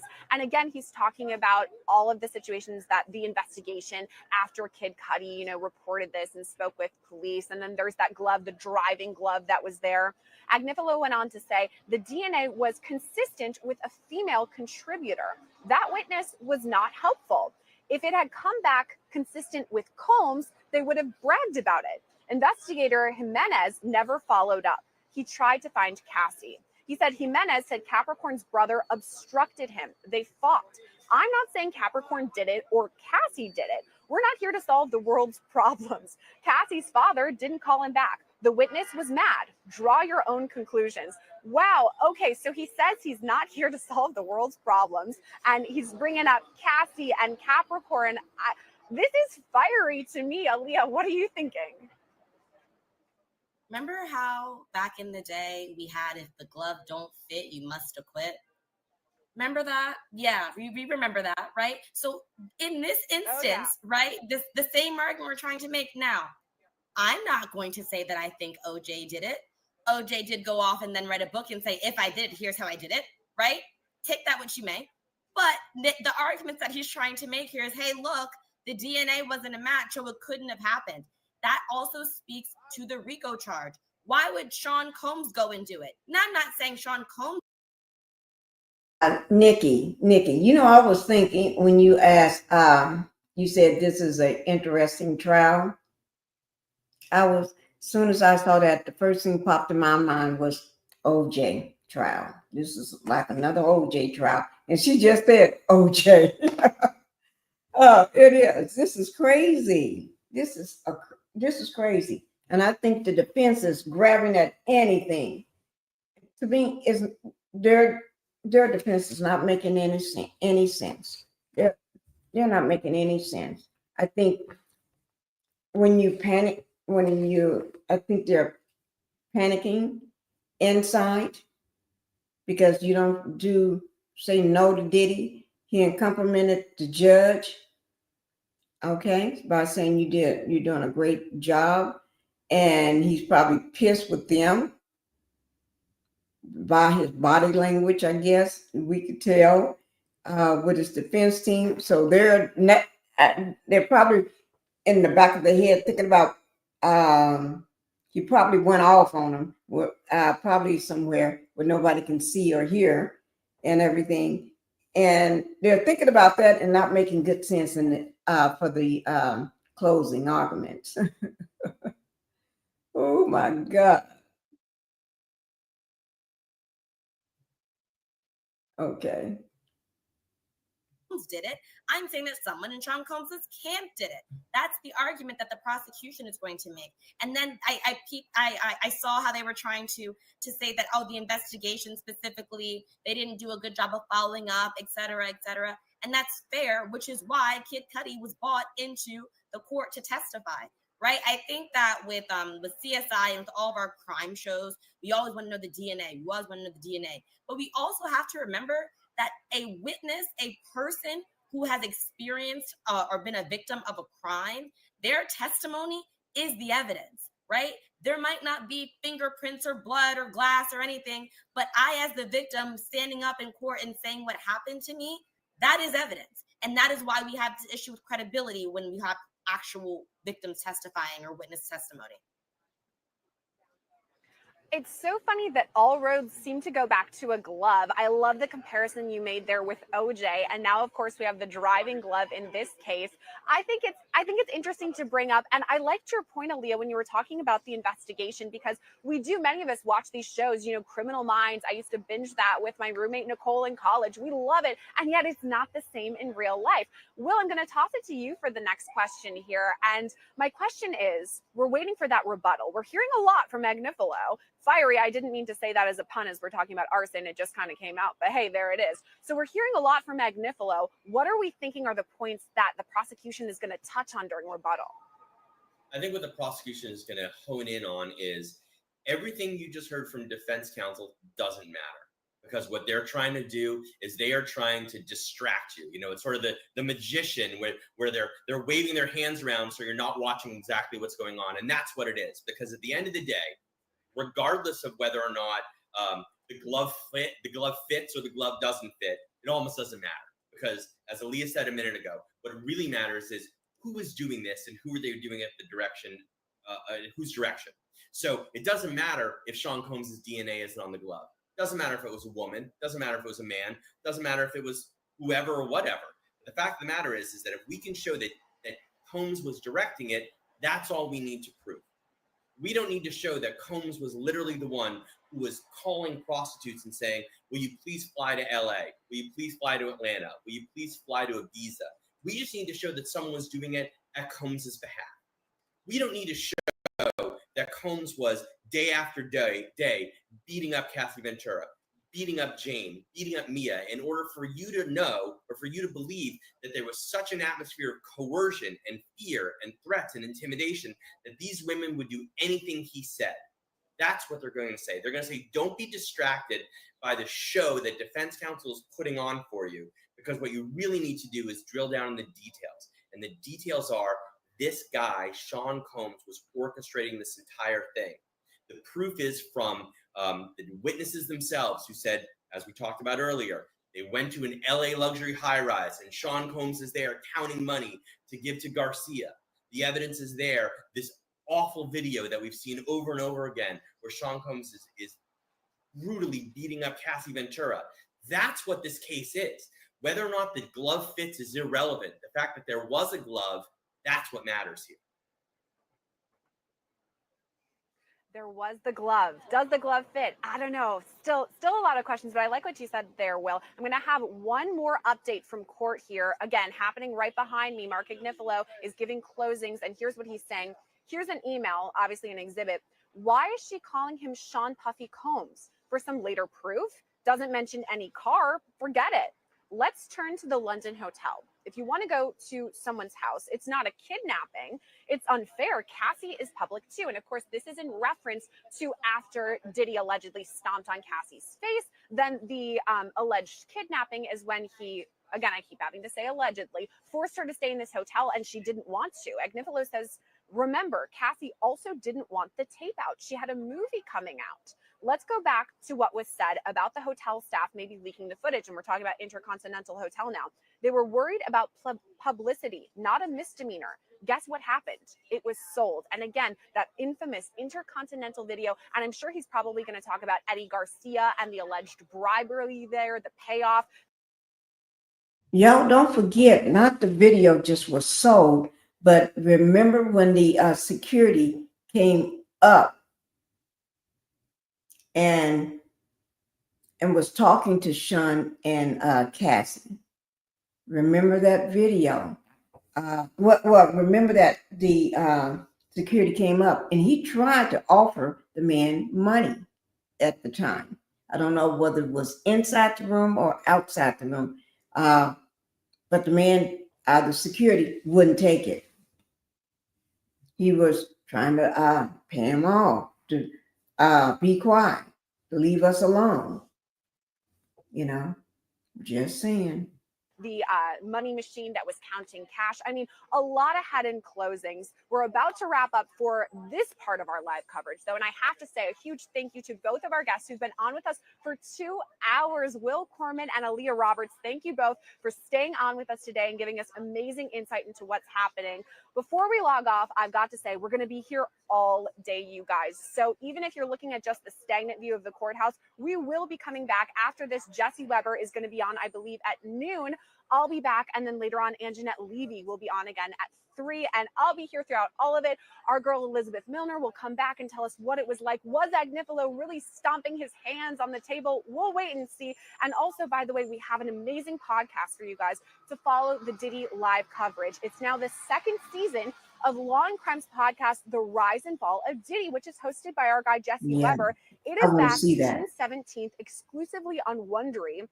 The trailer just dropped, and you can find it right now on Apple Podcasts, Spotify, or really wherever you get your podcasts. So subscribe now to be the first to know when we drop big episodes. Jesse and his guests will be breaking down each day of testimony narrative, featuring incredible reports from our very own Queen Elizabeth Milner and some of your. Make sure y'all take a picture, a snapshot of that.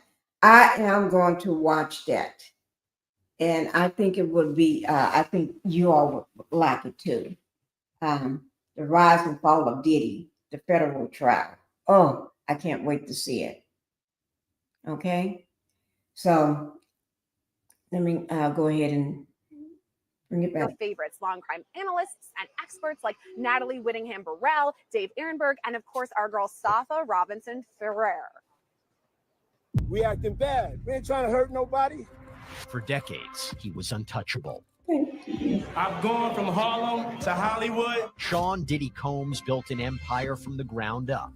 But now, it's all coming undone. Sean Combs, the mogul as we know it, is over. I'm Jesse Weber, host of Law&Crime's The Rise and Fall of Diddy, the federal trial, a front row seat to the biggest trial in entertainment history. Sex trafficking, racketeering, prostitution, allegations by federal prosecutors that span decades, and witnesses who are finally speaking out. This is at least the 10th lawsuit filed against Combs. Each week, we break down the courtroom drama as it happens. How far will he fall, or will he walk free, but with a reputation in ruins? You can listen to The Rise and Fall of Diddy, the federal trial, exclusively on Wondery Plus. Okay, guys, they're back in front of the courthouse. They're back in front of the courthouse. Right now, it is 2 o'clock, 2:01 right now. And Nikki, let me see what Nikki said. Thank you, Nikki. That is my Pink Global is my second channel. Thank you for recognizing that. Thank you so much. And y'all make sure you go over to Pink Global. Let me just show it to you. That's my second channel. I'm trying to get it monetized. Okay. But this is Pink Global. All right. So go over there if you have not subscribed to Pink Global. And please watch a video and hit the like button. And when you do go over there and subscribe, let me know that you just subscribed, okay? I think, let me give you an idea of what I am on Pink Global. This is last night on Pink Global. Last night on Pink Global, you know, I have to get 1,000 subscribers and 4,000 watch hours, right? As of last night, I needed, let me see, 239 subscribers in order to get monetized. 239 subscribers. I'm still, I'm very close to my watch hours. Anyway, but I'm short 239 subscribers to get that monetized. So if y'all can help out the housewife here by going over there, hitting that subscribe button and everything. Remember, it costs nothing. It's free. Okay. Let me. Ooh. Okay. Now they're on break right now, but I do have this. I think you would be interested in hearing this, and I will be keeping my eyes on. So when they do come back from break, all right. So let me just do this right quick, guys. I'm trying to keep up with what's going on. Let me see. Is that it? Oh, let me bring it down. Okay. Here we are. This, I want y'all to see this. Wait. This is from KCAL News. This is Harvey, you know, TMZ, discussed the final arguments in the Sean Diddy trial. Now, everybody loves TMZ. You know, TMZ say something, you take notice. You can bank on it. Okay? But we're getting ready to watch this right quick. And I really want to see it myself. And I haven't seen it. So, of course, I want to see it. Prosecution spent nearly 5 hours giving its closing arguments in the Sean Combs trial. U.S. Attorney Christy Slavic portrayed Combs as the leader of a criminal enterprise.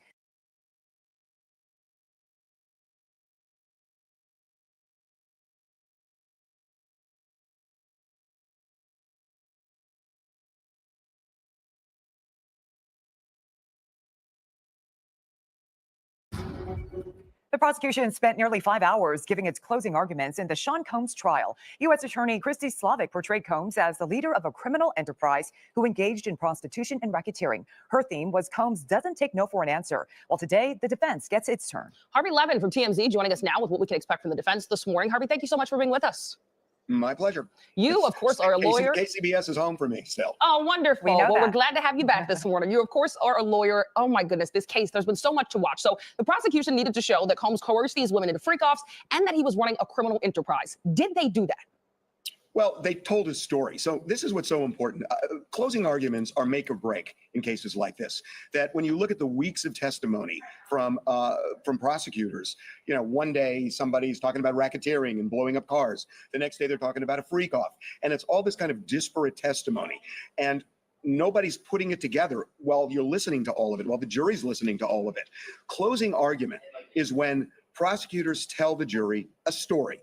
Here is the story of Sean Combs. Here is the story of Sean Combs coercing, forcing Jane and Cassie, the two alleged victims, into having these freak-offs, into cajoling them, threatening to release video of these freak-offs unless they continue to do it, stopping payment of their rent and other expenses if they don't have freak-offs, using his people to help accomplish that.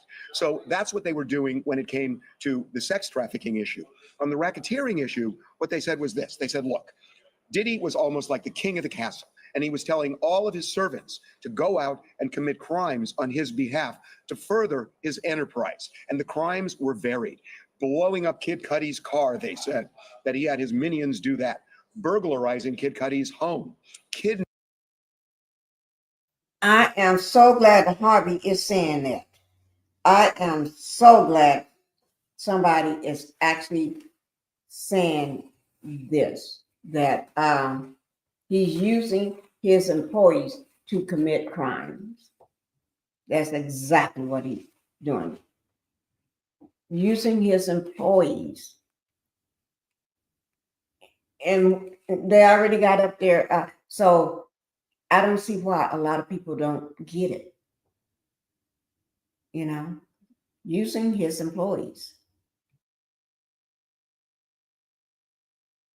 Kidnapping his assistant and putting her in a warehouse, and on and on and on.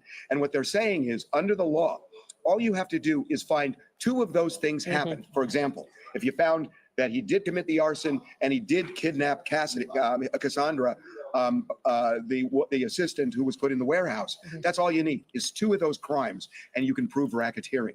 So they tried to package this, and that's what they did yesterday. So today, I think you're going to hear a very different story based on the same set of facts. Yeah, Harvey, speaking of that, of course, today is the defense's turn. They'll be giving their closing this morning. During the trial, we know the team didn't put up any witnesses. We know that Combs also chose not to testify himself. What does Combs' lawyers need to say to plant reasonable doubt? Well, what they're going to say is this, a couple of things. One, as to the freak-offs and coercing and everything else, they're going to say, you got to look at this. Cassie had an 11-year relationship with Diddy. She could have left at any time. And in fact, there were times when she did leave, but she came back. There were many instances where Cassie was rhapsodizing about these freak-offs, saying in text messages, I can't wait for another freak-off. And it doesn't sound like somebody who was forced into them. They're going to say the same thing about Jane. When it comes to racketeering, they're going to say, look, Diddy is a terrible guy. And he did some terrible things, not the least of which is beating Cassie viciously at the Intercontinental Hotel in Century City in 2016. But he's not a racketeer, and he's not even being charged for that crime. That's a state crime, and the statute of limitations is run. They're going to say that this is a crazy, jealous, maybe even criminal ex-boyfriend, but that's not why he's being tried in federal court. He's being tried for racketeering, and this is not organized crime, it's disorganized crime. And I think they're going to end with this. They are probably going to say that when you look at this case, it is bedroom police, that they have gone inside Diddy's bedroom and they are trying him for kinky sex. And the support of that is, why did the prosecution make such a big deal of baby oil and all the other accoutrements? That those things are not illegal, but they're salacious. And they're going to argue that this is the federal government going into people's bedrooms, and they'll ask the jury to reject that. Yeah, part of this is why I think the public has been so attracted to this. Of course, it is Sean Diddy Combs, but there were so many wild details in this case. You've, of course, covered so many celebrity trials in your career. You mentioned your time here at KCBS, KCAL. Where does this rank in terms of public fascination? Well, I mean, it's high in public fascination. What it doesn't have are cameras. And cameras make a huge difference in these cases, because it's one thing for me to talk to you about what happened in court, but you haven't seen it. You haven't heard it. You haven't seen the flesh and blood in the courtroom. And it makes a difference. I mean, recently Karen Reed attracted so much attention in no small part because of television cameras. And, I covered O.J. Simpson when I was at KCBS, and there's no doubt about it. The cameras elevated that into a national obsession. And even though Diddy is something that is riveting for people, it's just not the same because there are no cameras. Very interesting. All right, Harvey, we appreciate you joining us so much this morning. Thank you for being with us. My pleasure. And you can catch Harvey Levin every day, Monday through Friday on Channel 11. TMZ airs live at 4 p.m. and TMZ is on at 7:30 p.m. Hey, thank you for being with us. We are beginning this hour in New York. Closing arguments are underway in the sex trafficking trial for Sean Diddy Combs. The music mogul is accused of using his fame and fortune to run a criminal enterprise involving coercion, violence, and sex trafficking. And throughout the trial, jurors heard from several of Combs' former girlfriends who all testified they felt forced to engage in so-called freak-offs or hotel nights that would often last days. And right now, the federal government is delivering their closing to this jury, expected to last 4 hours. Let's go out now live on the ground to New York, where we find Court TV anchor Julie Grant, host of Opening Statements. Julie, tell us how these closings are going so far. Julia, so far so good. Strong start for the federal government. And I do have some news to share that right before the judge had the closing arguments begin, he said, let's let everybody know what this schedule is looking like. Today, it's going to be all the federal government delivering their closing arguments. And then tomorrow is the scheduled day for the defense and more from the federal government. They are going to do what's called a rebuttal. So then after the defense attorneys deliver their close, and Julia, as you know, each side gets up to 4 hours to do it, then the government will get up and present again. So the judge noted that today will be a shorter day for this jury. Tomorrow is going to be a long day. And at this point, it's hard to tell when the jury will receive instructions and when they get the case. But in terms of the government's start today, Julia, I have to tell you, they are doing exactly what they need to do in simplifying this case. This federal prosecutor is up there going through element by element, helping these charges that can be kind of daunting to hear about and read about, making it so simple for this jury. There's a PowerPoint presentation where she gives the definition of all of the crimes that are being alleged against Sean Combs, and then she's going through all the specific facts of the case to substantiate those crimes. And while she's doing it, Julia, Diddy looks confident. Watching him closely, when he walked in the courtroom, you can see he's wearing a really, really light gray sweater, and I have to tell you, it matches his hair at this point. His hair is not black anymore. It is gray, almost white. He has a little bit of facial hair on his chin. He walked in with that sweater, as he normally does, and the tan pants, and he went and sat down by his attorneys. And then when everyone was on their feet for the jury, or before that, excuse me, let me back up a second. Before he sat down, I saw as he was making the bend around counsel table, he looked back at the gallery, and the gallery is filled with members of his family. His mother is there, his children are there, and he looked back at the members of the gallery, and then I saw him put his fist right in the middle of his chest, like kind of brought his fist to his chest, almost to signal something like, you're with me or I'm with you. It was a signal of love and support, certainly to the members of his family who are sitting just rows behind him. So then after they got started and he got seated next to his attorney, Brian Steele, we saw him back up his chair and extend his legs and lean back, and he has his arms folded in front of him. Julia, he looks very, very comfortable and very relaxed. And these are not circumstances, as you know, that are ones to relax in. His life is on the line, his life in jeopardy.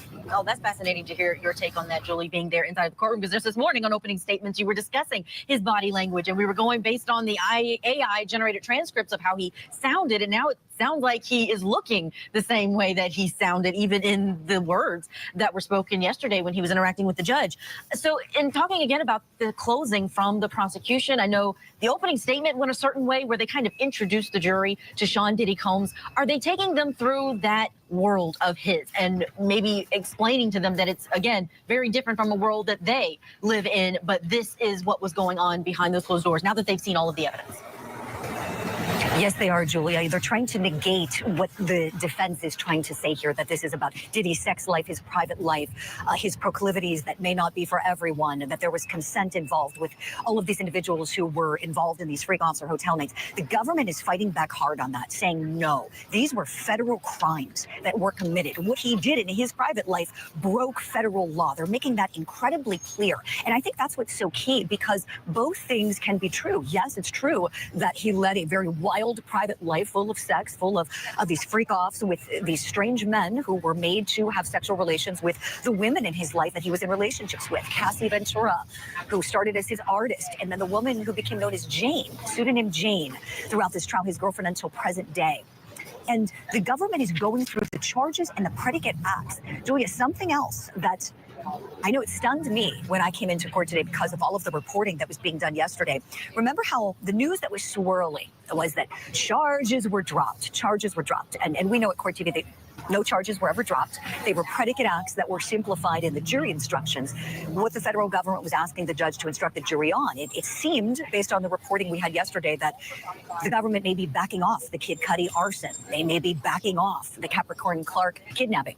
I can tell you this morning, no, that is not the case. They are including those things in the predicate acts. So they may not be part of what the judge recites to the jury, that they may not be a focus of the jury instructions, but Julia, I will tell you, they are a major part of this case. In fact, some of the first couple things the attorney was arguing had to deal with the Kid Cudi arson and the kidnapping of Diddy's assistant, Capricorn Clark. So they have laid out 8 predicate crimes overall, 8 of those racketeering activities that go under the big umbrella of the racketeering conspiracy. In addition to those 2 that I mentioned, we've got drug distribution, bribery, sex trafficking, transportation to commit prostitution, forced labor, and witness tampering and obstruction. Julia. I'm so glad you clarified that in terms of what we were learning yesterday and what we know today. There's a gag order with the attorney, so they can't share exactly what's going on, but we do understand now that there was attempted arson and arson. They took the attempted off, and it sounds like they are still talking about the arson and the kidnapping inside of that courtroom, but no longer going to focus on the attempted side of it, just to make things easier for this jury, because as you just read, it sounds like there is a lot. Julie, anything else you want to say before we let you go back to court? Anything about the mood there or the people who are there on this very important day of the trial? Sure, Julia. Yes, it is packed. As you can imagine, you've covered major high-profile trials before. There's just as much action going on outside as there is inside. So overnight, people were waiting late last night, in the overnight hours into early this morning, to try to get a seat in the courtroom, one of those coveted seats. There's a line for media, there's a line for members of the public. We tried very hard to get into the courtroom. We may still at some point today, we'll see, we're on a waiting list. But we were able to go into an overflow room today. There are now 3 overflow rooms, Julia, where they have televisions that are filming everything in the courtroom, and members of the media or public can go into those rooms and watch. And the rules of court still apply. Everyone has to be quiet and maintain that courtroom decorum that's necessary. Outside, there's a huge media row where I'm sitting right now. We're in a tent, and there are several other tents that line most of the street on this whole block. And then across the way, right in front of the courthouse, you see lots of people who are content creators, YouTubers, and whatnot, using their cell phones and selfie sticks and making videos and such. So lots of action, lots of passersby. This is in a busy area of Lower Manhattan. Lots of people who are coming up to us saying, "What's going on? Why are you here?" As soon as we say the Diddy trial, it's, "Oh yes, I figured." That's just about the answer everybody gives.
I'm sorry, that video was over, okay? So that was, I enjoyed that video. I really did. That gave you some more insight from a different perspective. You know what I'm saying? And I'm just trying to get rid of that one. Okay. Right now, they're just, we're just outside the courtroom. Just outside the courtroom. And I just unmuted it. There's nobody talking right now. So let me just speed it up and see. Because at one point, remember, we was a little behind anyway. Okay. So I did speed it. I refreshed it. They're still just outside the courtroom. They got the mics set up. So hopefully, I guess they're just in case if somebody want to come out and say something. Who knows? Who knows? But while they're outside the courtroom, I keep an eye on that. Like I said, it is 2:20 right now. And I'm not going to be very long myself because I'm not going to stay past 3 o'clock their time. Okay, because, okay, let's see what's going on.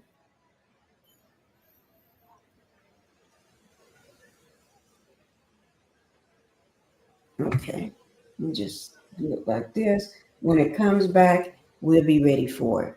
Okay?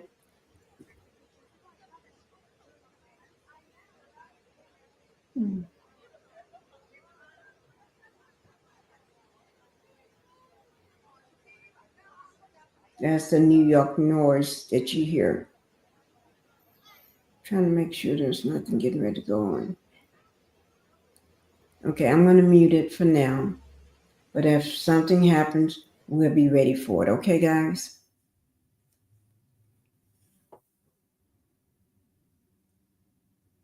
All the security or police officers or whoever they are, they're coming back in place. Okay. Let's go ahead and go over this here. Let me see. This is from the Washington Post. I'm going to see what have they posted lately.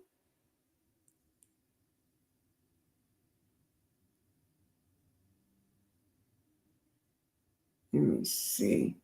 This is 2 minutes ago from this post here. It says Diddy Combs, lead defense attorney, sometime bellowed as he delivered a free-wheeling closing speech to the jurors on Friday. That's Mark that they're talking about. Called the prosecution star witness Cassie, Cassandra Ventura, a beautiful woman who loved sex. Oh my God. Did he really say that? He said Cassie loved with an ED on it, sex. I'm quite sure he's trying to say that's why, in my opinion, you had all those sex slaves and porn stars and everybody else and Diddy. She couldn't get enough. That's what he's alluding to. And I think that's just nasty what he's saying. He's just being nasty today. I think he's just being angry today. So I don't like that at all. Let me see where I just left off in that. And he framed the couple's toxic and abusive relationship as a great modern love story. That's what they was talking about in that video. Okay, a love story. Okay. The speech is expected to last for much of the day as Combs' team makes its final push to convince a jury that he should not be convicted of XCX trafficking, transportation to engage in prostitution, and racketeering conspiracy, charges that could put him in prison for life. Okay? For life. The assistant U.S. attorney, Christy Savick, spent nearly 5 hours delivering the prosecution closing arguments on Thursday, attempting to summarize weeks of sprawling testimony from Combs' former girlfriends, former employees, and others. Her theme, he doesn't take no for an answer. And we already know that right now. Wait now. Who is these people coming out? I don't know. I don't think they're part of Diddy's team. If they are, if y'all recognize any of them, and if you think they are, let me know in the chat. I don't think they are, but who knows? Okay? I would, because, I don't know their faces on this. Oh, well, I do have their pictures. Let me just bring it up. I do have pictures of them. His team. There it is right there. You got Mark on the left, Tenny, Alexander, Brian Steele, Xavier Donaldson. Oh, Mark, that's his main attorney. That's the one that he had in the very beginning, when he was trying to get out on bail. So he had him for a while, ever since then. But the rest of them are all new part of his team. These are the new people of his team. Xavier, Jason, Anna, and Linda. So these are the new people, new attorneys on the team. Okay, so he got a lot of attorneys. He got 8 here. 8 attorneys. Oh my gosh. I guess, I don't know why he got so many. But you got all these high-powered, very intelligent, smart, the best at what they do. And I guess your life is in their hands because they doing this closing argument today. And then hopefully this goes to the jury on Monday after this weekend is over. And then if it goes to the jury on Monday, we're not sure whether this is gonna be over by Tuesday. Who knows? Or it may be over on Monday. It could be Tuesday. We don't know. But I know a lot of times the jury don't like holidays, and they don't like when they're given something on a Friday or a Thursday. They don't like hanging around, spending another weekend or a holiday or anything like that. Being locked up, not locked up in jail or anything. That's just the term I'm using. Trying to make a decision on guilty or not guilty or something like that. So a holiday tends to push them. We got to get this stuff over because I got to go. It could be Christmas, or it could be a time when you go spend with the whole family. Thanksgiving. It could be. They don't want to miss that. They don't want to miss big major holidays, even if it's a small holiday. Now, the 4th, July 4th is not a small holiday. A lot of people, that's a time most people welcome in the summer. It's like, hello, summer. Everybody want to get together on that major holiday, do their fireworks, have fun, barbecue with their family, everybody coming. Sometimes family are coming in way out of town. And a lot of people look at it And sorry guys, my voice is trying to go away. Some people look at it as like a little short family reunion. They don't want to spend time being trying to make a decision over the weekend or during a holiday. They're ready to go. So I'm thinking this is probably going to go fast. Just my opinion. And if y'all have another opinion, just let me know in the chat. All right. Let's see what, not much is going on. So let me go back to, oh, it got 2 updates. I just got something that just told me just now in 2 updates, guys. So let me give them to you. This is turning to the second alleged victim in Sean Combs' sex trafficking case. A single mother who testified under the name Jane, a pseudonym Jane. The defense tried to portray Combs as a supportive influence in her life. Supportive influence in her life. Jane? I'm trying to wrap my brain around that one. How can you paint him as supportive influence? Just because he's paying her rent? Is that what they're trying to say? Because we're paying her rent. I'm paying her rent. But you're making her do all these things and threatening and everything. So I don't know. They're trying to make it sound good, I guess. Okay. This is still coming from the defense. Argued that Jane had a pretty bad deal when it comes to child support, and that she probably deserved more money from the father. In contrast, his attorney, one of his attorneys, held Combs up as an example of a man committed to doing right by Jane and her child, wiring her money and paying the rent on her home. Okay. So they want to say Combs was doing right by Jane and her child. Okay. Hi, Linda. Linda speaking to Impetitious. And I heard that a juror is a fan of the Diddler. Oh my God, you are kidding. You are kidding. Is a fan of the Diddler.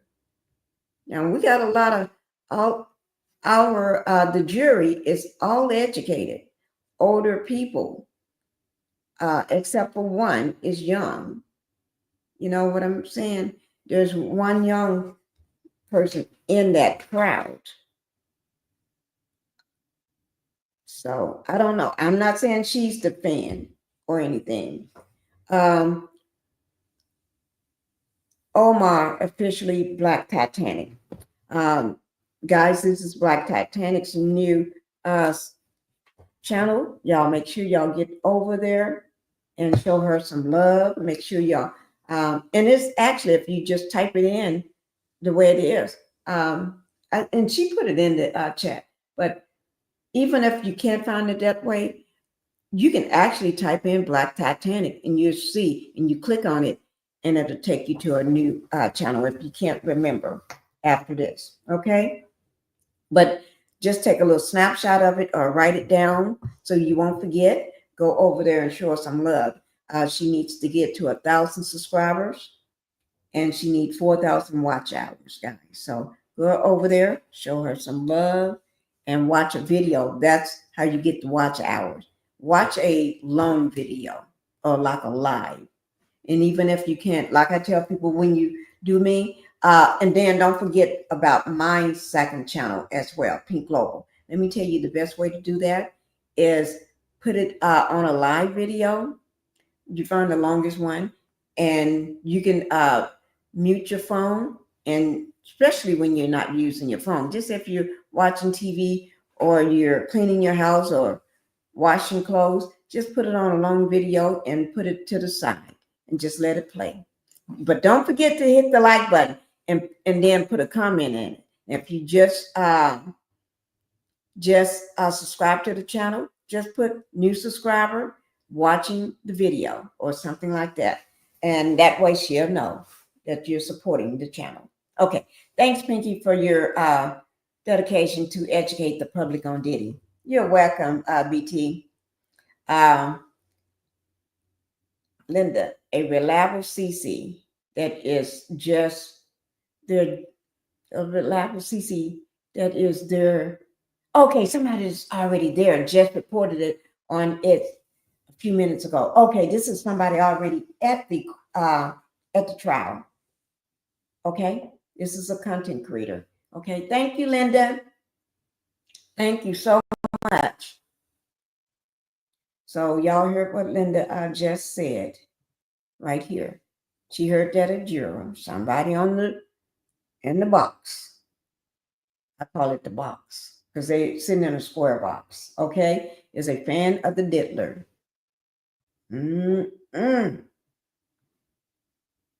I wonder why they saying that now. Do they want to try to give the defense another chance to say they want to dismiss the trial? Just shooting for another dismissal? Well, I know why they do that. It's because then it's on record. So if they ever want to come back to retry the case, they got all these chances and times what they did ask for a dismiss. Okay, so let's also pick up because we left off with saying their defense team is saying that the diddler is very committed and doing the right thing by Jane and her child, by paying her rent and wiring her the money to pay her rent and everything else. Okay, so you know why he was doing that. Control. That's control. The narcissism in him, making him do all of that. It's just part of him. Doubt if he can ever get rid of that. I don't know, can people ever, you would have to ask, go to a psychiatrist or something. I don't know, because I'm not in the medical field. He picks up the ball for someone who seems to have dropped the ball with his own child. Now you're trying to bring this woman's baby daddy into this. Baby daddy ain't got nothing to do with Sean Diddy Combs. You trying to, I see what they're trying to do. Paint the baby daddy, James' baby daddy, as this is a bad guy. Look at Sean Diddy Combs. He's a good guy. He's very committed to taking care of her and her child, doing right for. But if you were so committed, how are you gonna get her hooked on drugs and everything else? She could become an alcoholic, hooked on alcohol, hooked on all kind of drugs, and then be running around like what I call the lean over, the bend over effect. That's what I call it, the bend over effect. Y'all know what fentanyl and everything else do for you. Got you bending over. And next thing you know, you be standing up, and then your head be down on the ground next to your feet. But you're still standing. You're walking like that. The bend over effect. You see it all the time in the streets of Pennsylvania, in the streets of California, and stuff like that. Chicago. Let me show you what I'm talking about. The bender. Now, I really call this the bend over effect. And the reason why I'm going to show you this, because, and I can have it right in front of me so quickly, is because I've done a couple of videos on this, a lot of videos in there on my third channel, right? And I was planning on doing one last night, but I got too tired. So here it is. You see that? That's a person. That's a person bent over like that. My voice is See these people? What if she get hooked on some of this stuff and end up like that? You know what I'm saying? I don't say he's giving people fentanyl or anything like that, but she may want something stronger. Once you get hooked on one drug, you know what I'm saying? You never know. You never know how this may end up going. This is why I don't worship these celebrities. They worship them like Jesus. Yeah, I don't worship them either. Oh no, because their heads are already big. Freaky, freaky, freaky diddler. Yeah, he's a nasty freak, though. He's a nasty freak. Diddy ain't nothing but the nastiest freak you ever would see. That's just in my opinion, though. My voice is getting raspy and hoarse. So, yeah, it's about 20 minutes before 3 o'clock in New York. So, by then, we'll be, so we're going to end then. But until then, let me go ahead and finish up. So that's why, y'all, that's why I was so quickly and able to bring this picture up to you, because this is something I had was going to work on last night, but I guess I'll do it later on, because I do have an appointment today. I have an appointment today, so I'm going to take care of that too after I get off and eat first before I leave. But anyway, there's still the courthouse right now out front is a zombie land right now. You can see that. So we're going to go ahead back to this, where they comparing Diddy to baby daddy, James' baby daddy. But at least James, oh Lord, these people, okay? Let me see what else is new out of the box. Okay, let me see.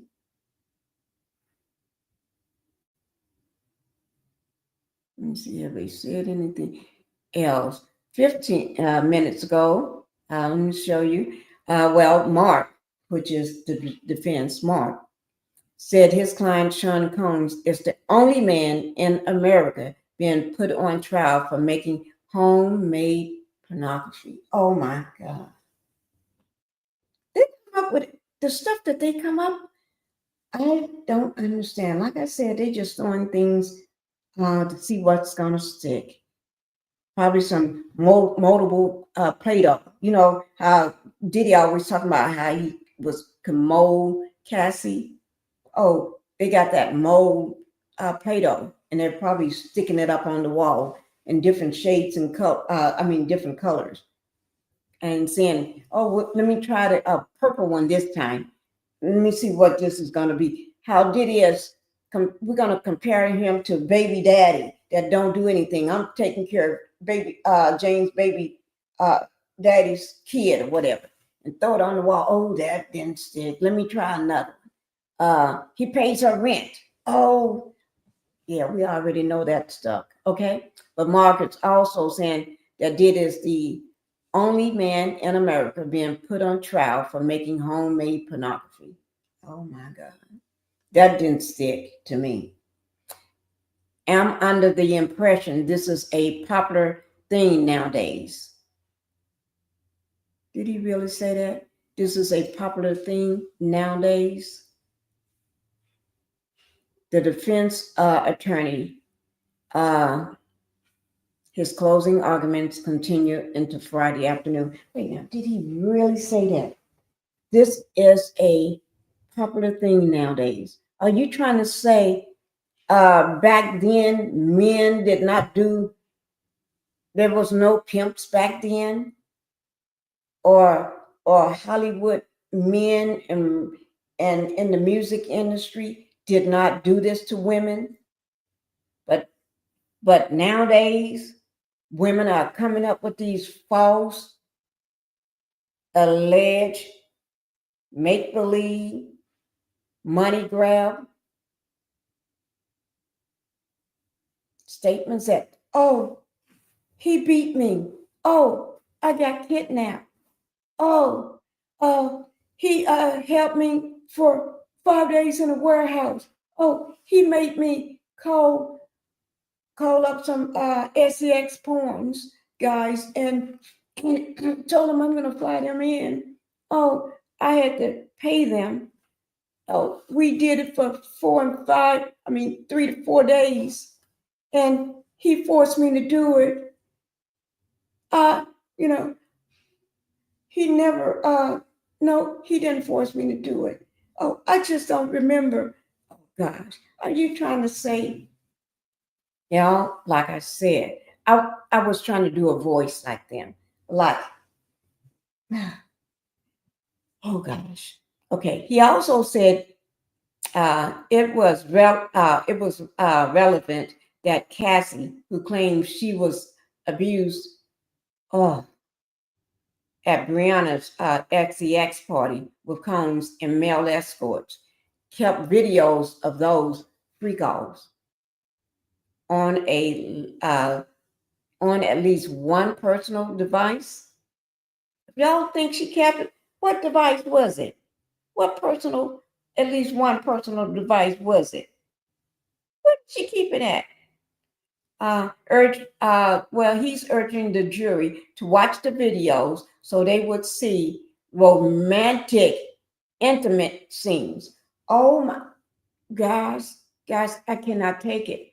What did he say? He said romantic, intimate scenes.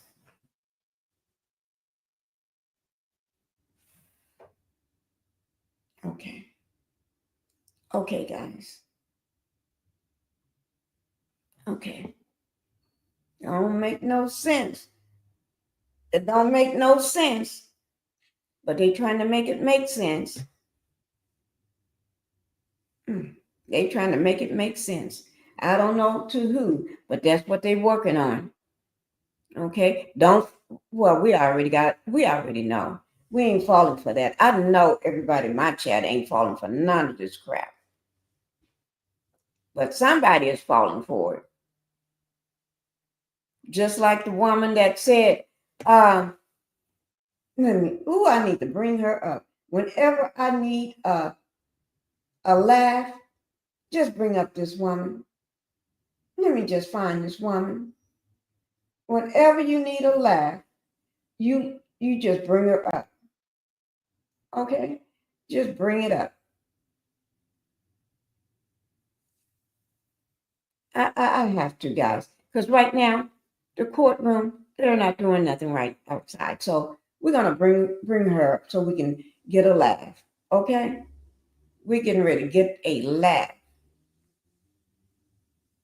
Oh, did I just get rid of it? Okay, no, I didn't. Here it is. Okay, so since we're still waiting, courtroom, we can't do nothing until they come back. Okay? So we're getting ready to get a laugh. Here she goes. Now, this is what he means. Okay? So y'all gonna watch these videos. And you're gonna see, he's telling the jury, you're gonna see a romantic scene, intimate scenes with Cassie and the Diddler. Also, Cassie and Diddler was just hanging out, having a nice time. This was the escape as much as the physical intimacy. Okay, so we're getting ready to watch them. And this is just reported, let me just tell you how long ago. 21 minutes ago. Okay, so let's go ahead and have a laugh on somebody. Here we go. Y'all ready for it?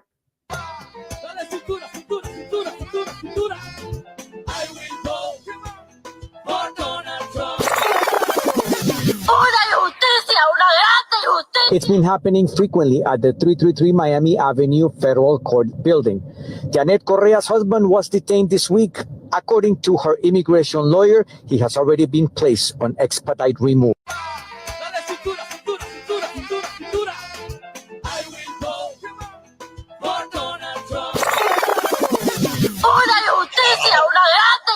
It's been happening frequently at the 333 Miami Avenue Federal Court building. Janet Correa's husband was detained this week. According to her immigration lawyer, he has already been placed on expedite removal. I did.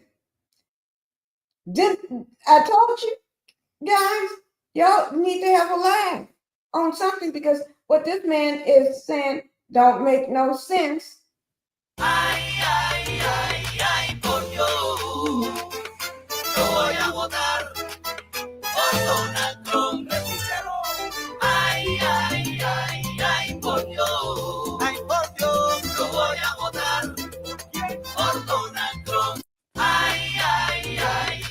And then you know what she's claiming, right? You know what she's claiming. I'm Hispanic and I vote for Mr. Trump. We vote for Mr. Trump.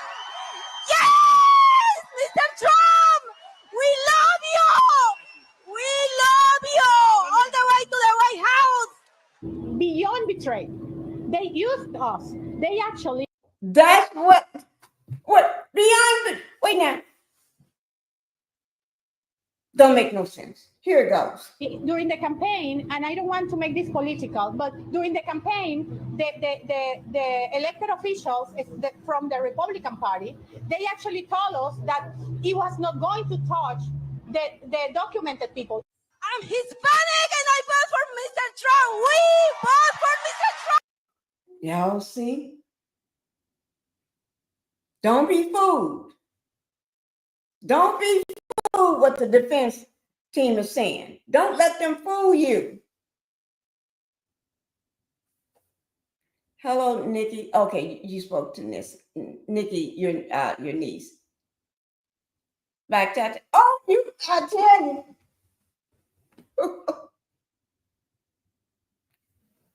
So, guys, don't be fooled. This is what I call so funny. I like to see her. I got deported because I voted for Donald Trump. Now everybody's getting deported because they voted for Donald Trump. Yes, they're getting deported, but they all voted for Donald Trump. I got Oh, gosh. Y'all see? Don't be fooled what the defense is telling you. Y'all saw with your own eyes. Y'all could see, you heard with your own ears, okay? Don't let somebody fool you guys. Okay? I'm not saying nothing. Am I? Okay? But they still on, okay? But it's time for me to be going, guys, because I got to eat. I did eat a banana while I was sitting here. I was eating on a banana. But I do have to eat before I leave, okay? I got an appointment, so I do have to eat before I leave. And I will be right back. Me and hubby, I'm getting ready to say, hubby, okay? But thank you, guys. Whew. And I don't know. I'm trying to make sure I don't miss something before we leave out of here. Oh, wait now. I'm trying to see. I'm just trying to see if anything else.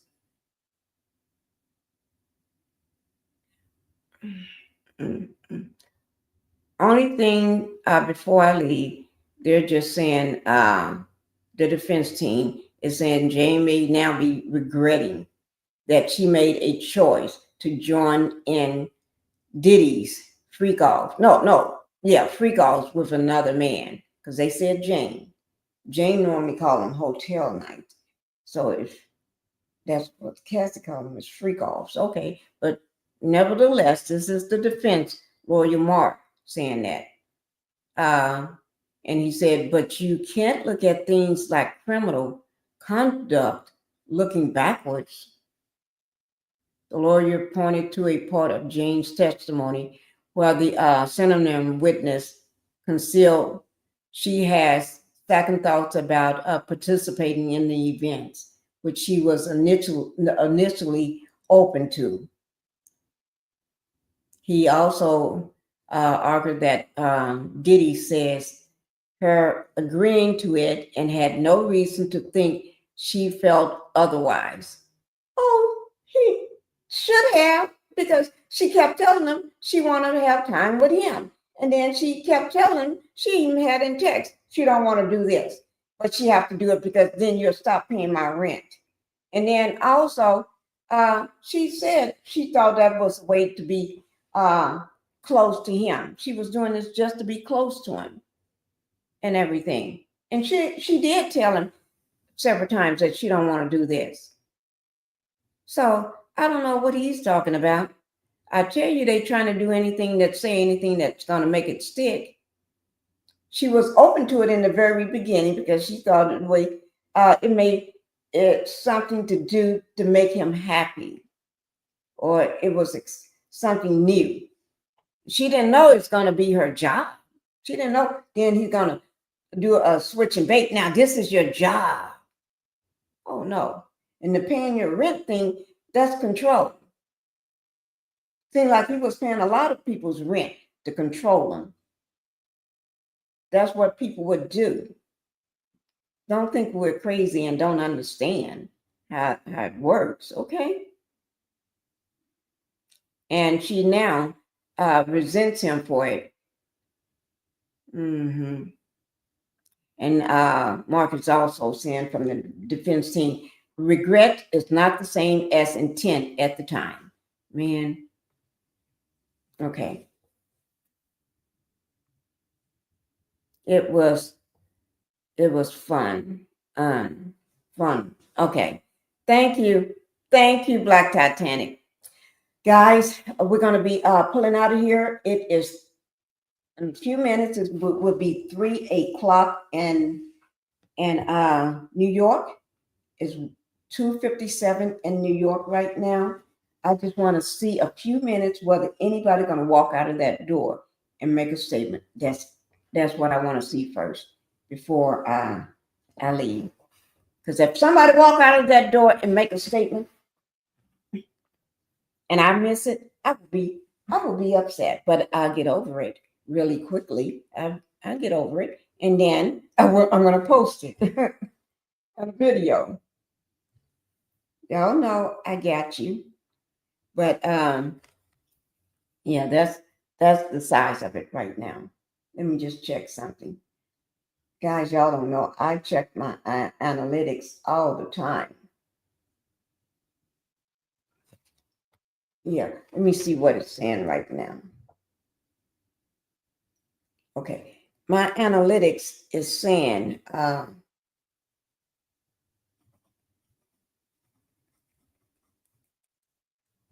okay, it's then 266 views, and y'all hit that like button for me. This is today.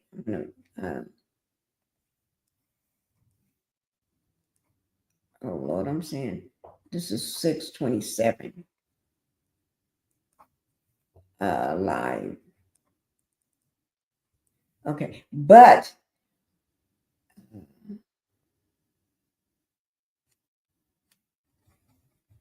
okay, so your analytics is normally different than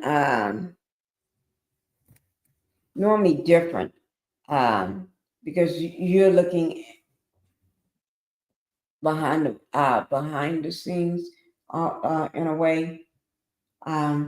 Thank you, Linda, so much. And let me see, Pinkie, have a blessed weekend. Thank you, Linda. You have a good weekend too. Enjoy your weekend, guys. Because we're is this people coming out or going in? It's hard to tell, guys. It's hard to tell. 1 minute to 3. So like I said, I'm going to give it a few minutes because I want to see who walks out of here, who walks out of the courtroom. Until the end, I'm always checking to see whether any new updates. Let me just check.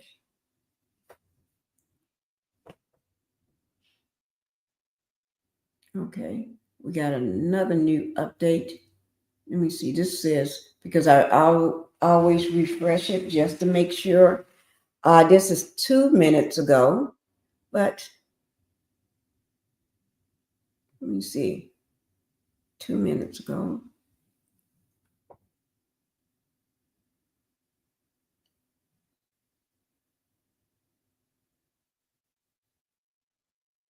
Okay. I'm just trying to see, is there anything? Oops. Oh, there it is. Let me get back to it. You wanted to know when I'm jumping in. Well, I'm here. 3 I o'clock. missed you guys. This is quite the day, right? We are continuing our coverage of the It is 3 o'clock. Sean Combs criminal case. Today is the day when the defense is delivering their closing argument. After a really powerful closing argument from the prosecution yesterday, it's the defense's turn. And I got to tell you, they're checking all the boxes. They're doing everything that they need to do to try to raise reasonable doubt in this case with respect to racketeering conspiracy. Guys, this is what you want to hear. It's 3 o'clock in New York right now.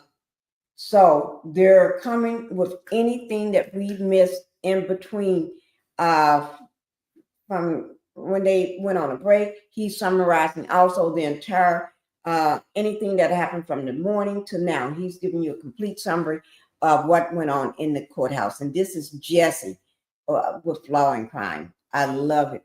His show. Okay, here we go, guys. Sex trafficking, transportation to engage in prostitution. We actually learned, by the way, that the jury, the judge said this, the jury is probably going to be provided jury instructions on Monday, and then they will deliberate. So it does not appear in any way that the jury is going to begin their deliberations today. And I tell you, if they have, an hour of jury instructions on Monday, I don't bet on anything, but I will say highly unlikely you're getting a verdict on Monday. Will we get a verdict before the holiday weekend? That becomes a question. But we got to break down what's happening in the closing arguments today. And by the way, any questions you have about today's testimony, today's closing argument about the case in general, what has been happening the last few weeks, submit them now. I have an all-star panel I'm going to be bringing in to answer any question you might have. But let's talk about this. So Mark Agnifilo, you see right there in the courtroom sketch, delivering the closing argument for the defense. Remember, this is the defense's last opportunity to present their case. This is the last time the jurors are going to hear from the defense. So what has he been saying? First thing he says, this is a case all about the text messages. Okay, despite what the prosecution's putting forward, it's about the text messages, because obviously the text messages in this case, and the defense didn't even put on a case. Remember, when it was their turn, they just introduced a few more text messages for the jury to consider. The text messages, they would say, show consent. They show willing participation, that there might be ulterior motives for these alleged victims, and basically arguing this doesn't line up with the prosecution's case. This is about personal drug use. This is about a swinger lifestyle. This is essentially about cornering off or putting yellow crime scene tape over a bedroom. This is about a person's private sex life. That's what they were trying to say. And yet they're using RICO, one of the most serious statutes on the book, to try to get Sean Combs. And the way they started off was praising him for his businesses, giving people opportunities, pushing people hard. This is not necessarily forced labor. These are able, willing participants, that he's a self-made entrepreneur. And to highlight why this is not sex trafficking by either Cassie Ventura Fine or Jane, no one called 911. Instead, they called civil lawyers. This is about money. Cassie even said this was about domestic violence, not sex trafficking. It's all about love. Domestic violence is not a charge here. If it was, he would have pled guilty. And the idea here that there's no kidnapping, there's no bribery. These are some of the underlying predicate crimes for racketeering conspiracy. There's no criminal enterprise, which I'll get into for a second.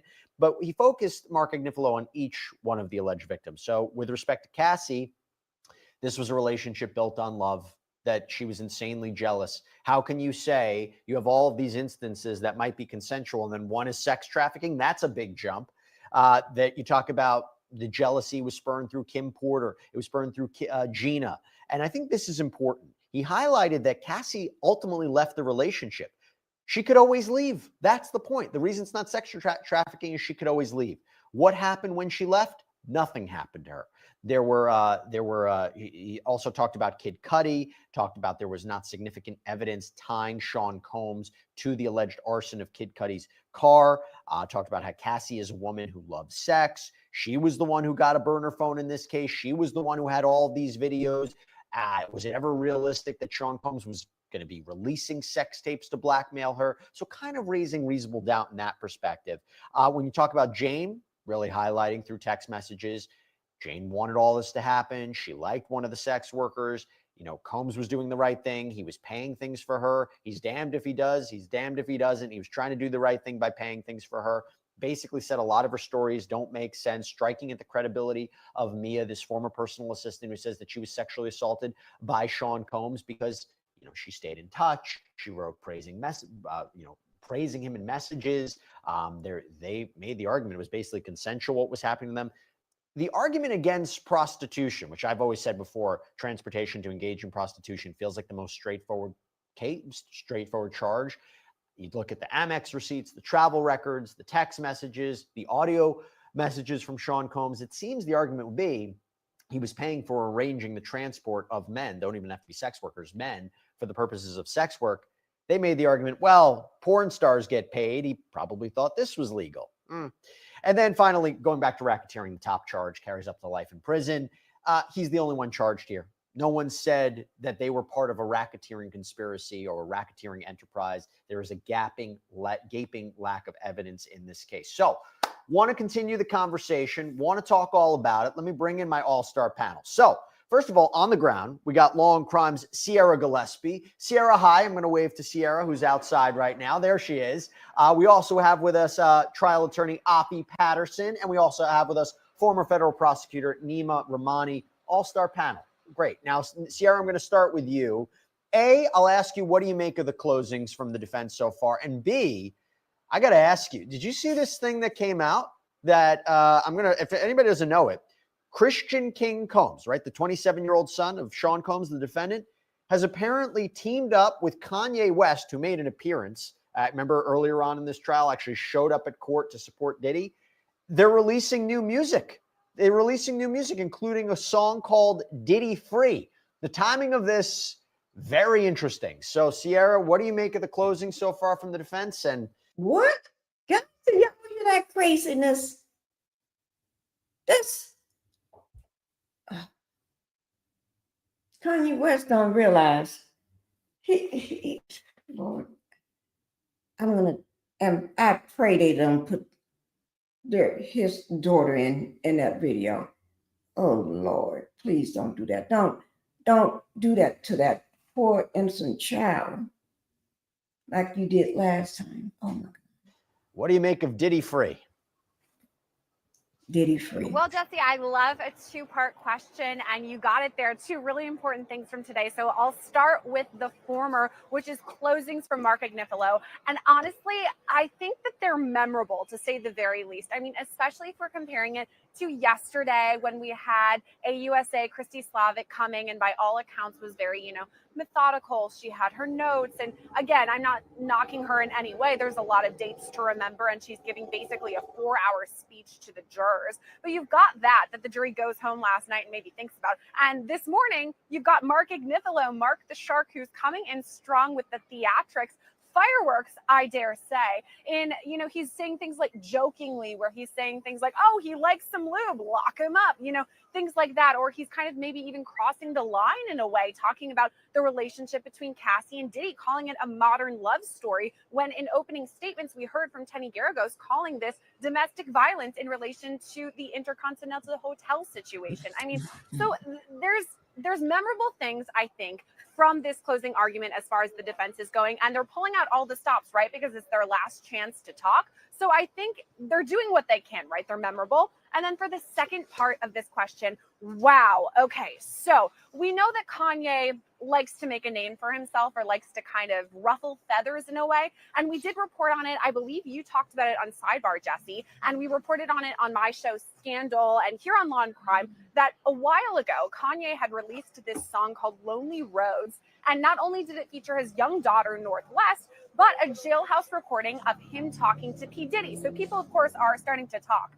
Then today we have Christian King Combs, that's his kind of name that he uses when he's doing music, King Combs, releases this song the day the defense is coming forward with their closing arguments called Free Diddy. And I actually listened to it. It is on Spotify, which, by the way, that Lonely Road song, really tricky to find on Spotify until today. I have to give a shout out to our technical director, Nick, who said it was on Spotify's homepage. So I took that and followed Spotify, and yeah, it's up, it's there. And I wrote down a couple of lyrics that I think are interesting. First of all, the name is Free Diddy. And then they say things like, N-words ain't gonna sleep till we see Diddy free, which I have to ask. He's going home to MDC tonight, and we're not gonna see him again until Monday. So is no one going to sleep over the weekend? I guess that's a question. And then, of course, they say things like, they try to play the victim. F the world, critics, and the witnesses. Face clean, they try to dirt the image. So, I mean, it makes sense to me that Christian Combs is coming out with this. Of course, he's supporting his dad. We've seen Diddy's entire family, which, by the way, all of his children are here, minus Love, the young toddler that he has. They've all been supportive of him really from the start. And so is Kanye. I mean, he's appeared here at this very courthouse behind me. So I'm not surprised that it came out, but I mean, they're making waves, to say the very least. Oh, I think so. I think so, to say the least. By the way, was it a good song? Did it have a good beat? I'll plead the fifth. I'll plead the fifth right. on that. This is a big mistake, and I'm glad I didn't end this live right before 3 o'clock. This is new information, guys. This is new information, so y'all need to get out of the bushes so you can make sure. Call everybody and tell them new information. Get over here with some new information before the live is over. Afi, have you heard it? No, but I did my own little ditty. I posted it on my my Twitter X. I don't know what we call it, and it's amazing. Go listen to it. There you go. Okay, well, let's talk about what's happening right now. So right now, and I think that this is actually smart on the part of the defense, they seem to be saving the very end of their closing argument to focus on why this is not racketeering conspiracy, the top charge in this case.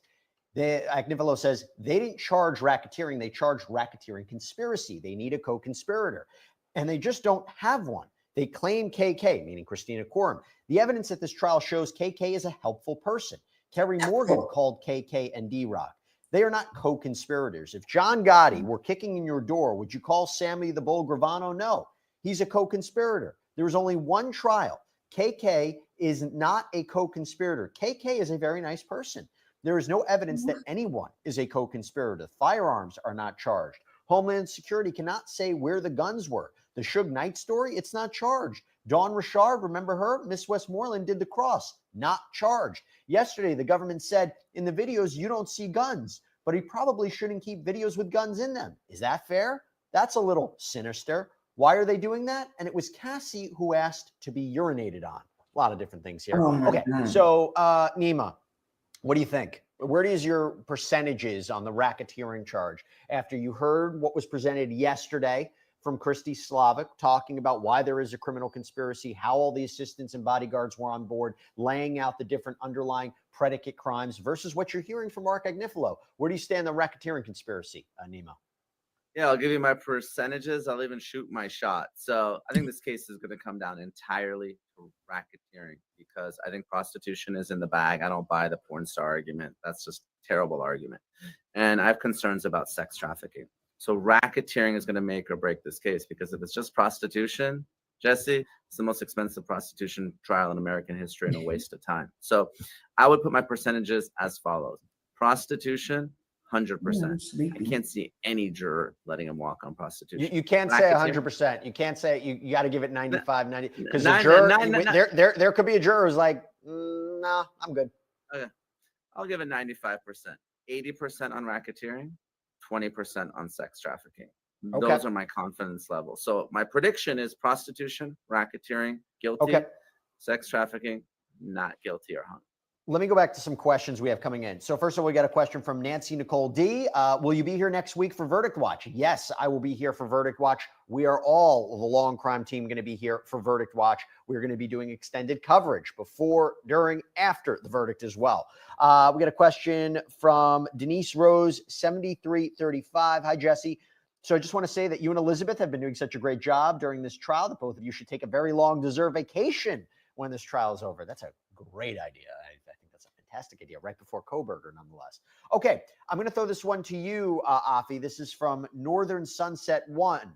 Which charge do you think is the best chance of conviction after closing arguments? Same with Nima, 95%. There you go on the prostitution charges. There's no doubt. Of course, you have to think about the jury. You know, you can always have a holdout, but definitely the prostitution charges without question. I'll throw one more question at you. This is from Ramden Things, I3W. Was the prosecution more convincing on Diddy's guilt, or was the defense stronger in closing arguments so far?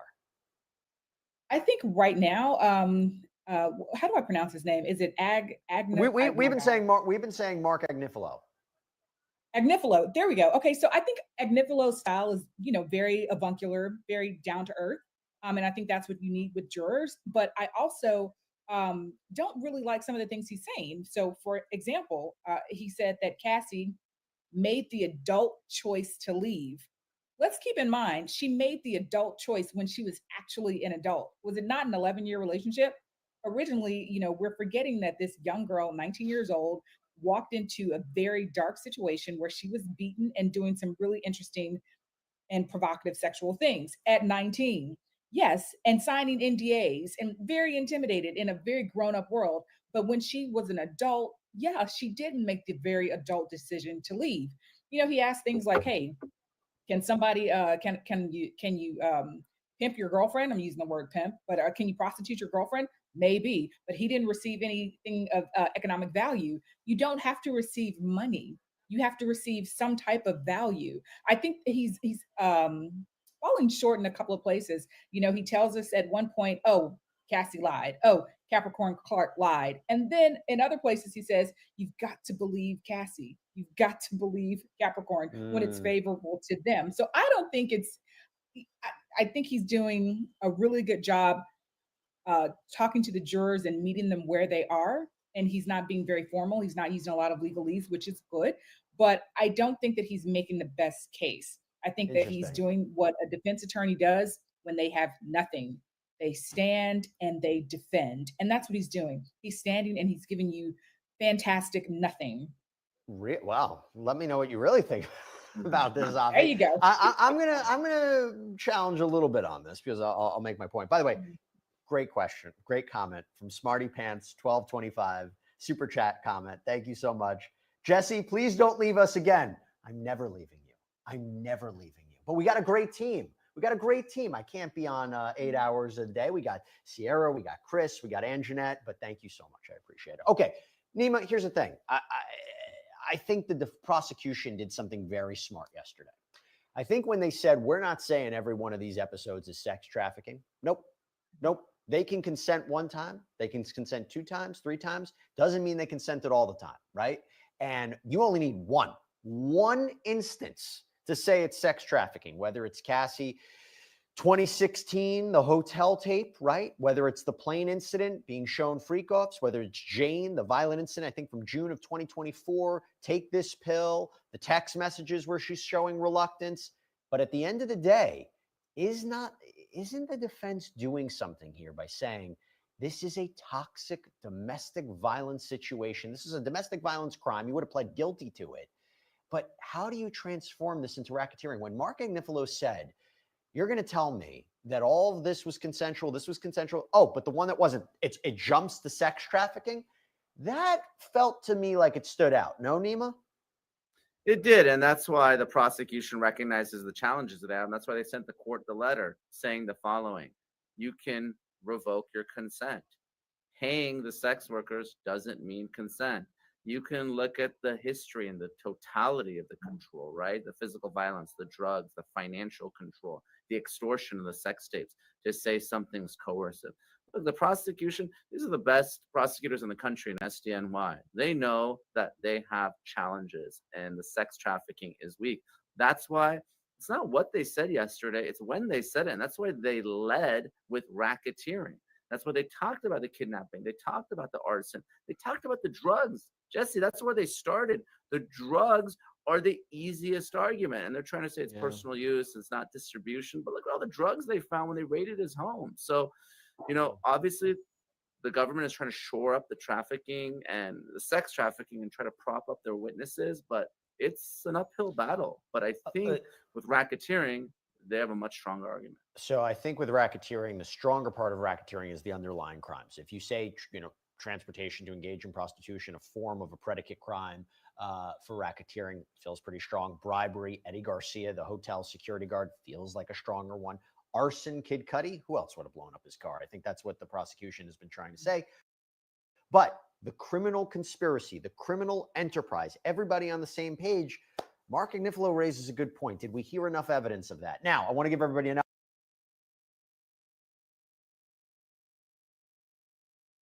Everybody got a chance to answer a question, a viewer's question, and we got the latest information about, I'm glad we did not leave, about the video that Kanye West and one of his sons, that sings, whatever, is making new music. They got together, so they got a song out called Free Diddy. Okay, so y'all can pull it up and listen to it yourself, but I'm not going to do it today because we're at 4 hours and 7 minutes, and I'm glad I waited. It's 3:21 in New York, so I'm glad I waited that little extra time to get this new information. So seems like, to me, the defense is struggling, okay? But everybody got their own opinion. They're trying to throw things up on the wall, like, for instance, Kathy and Diddy had a real romantic, intimate scenes, a real relationship.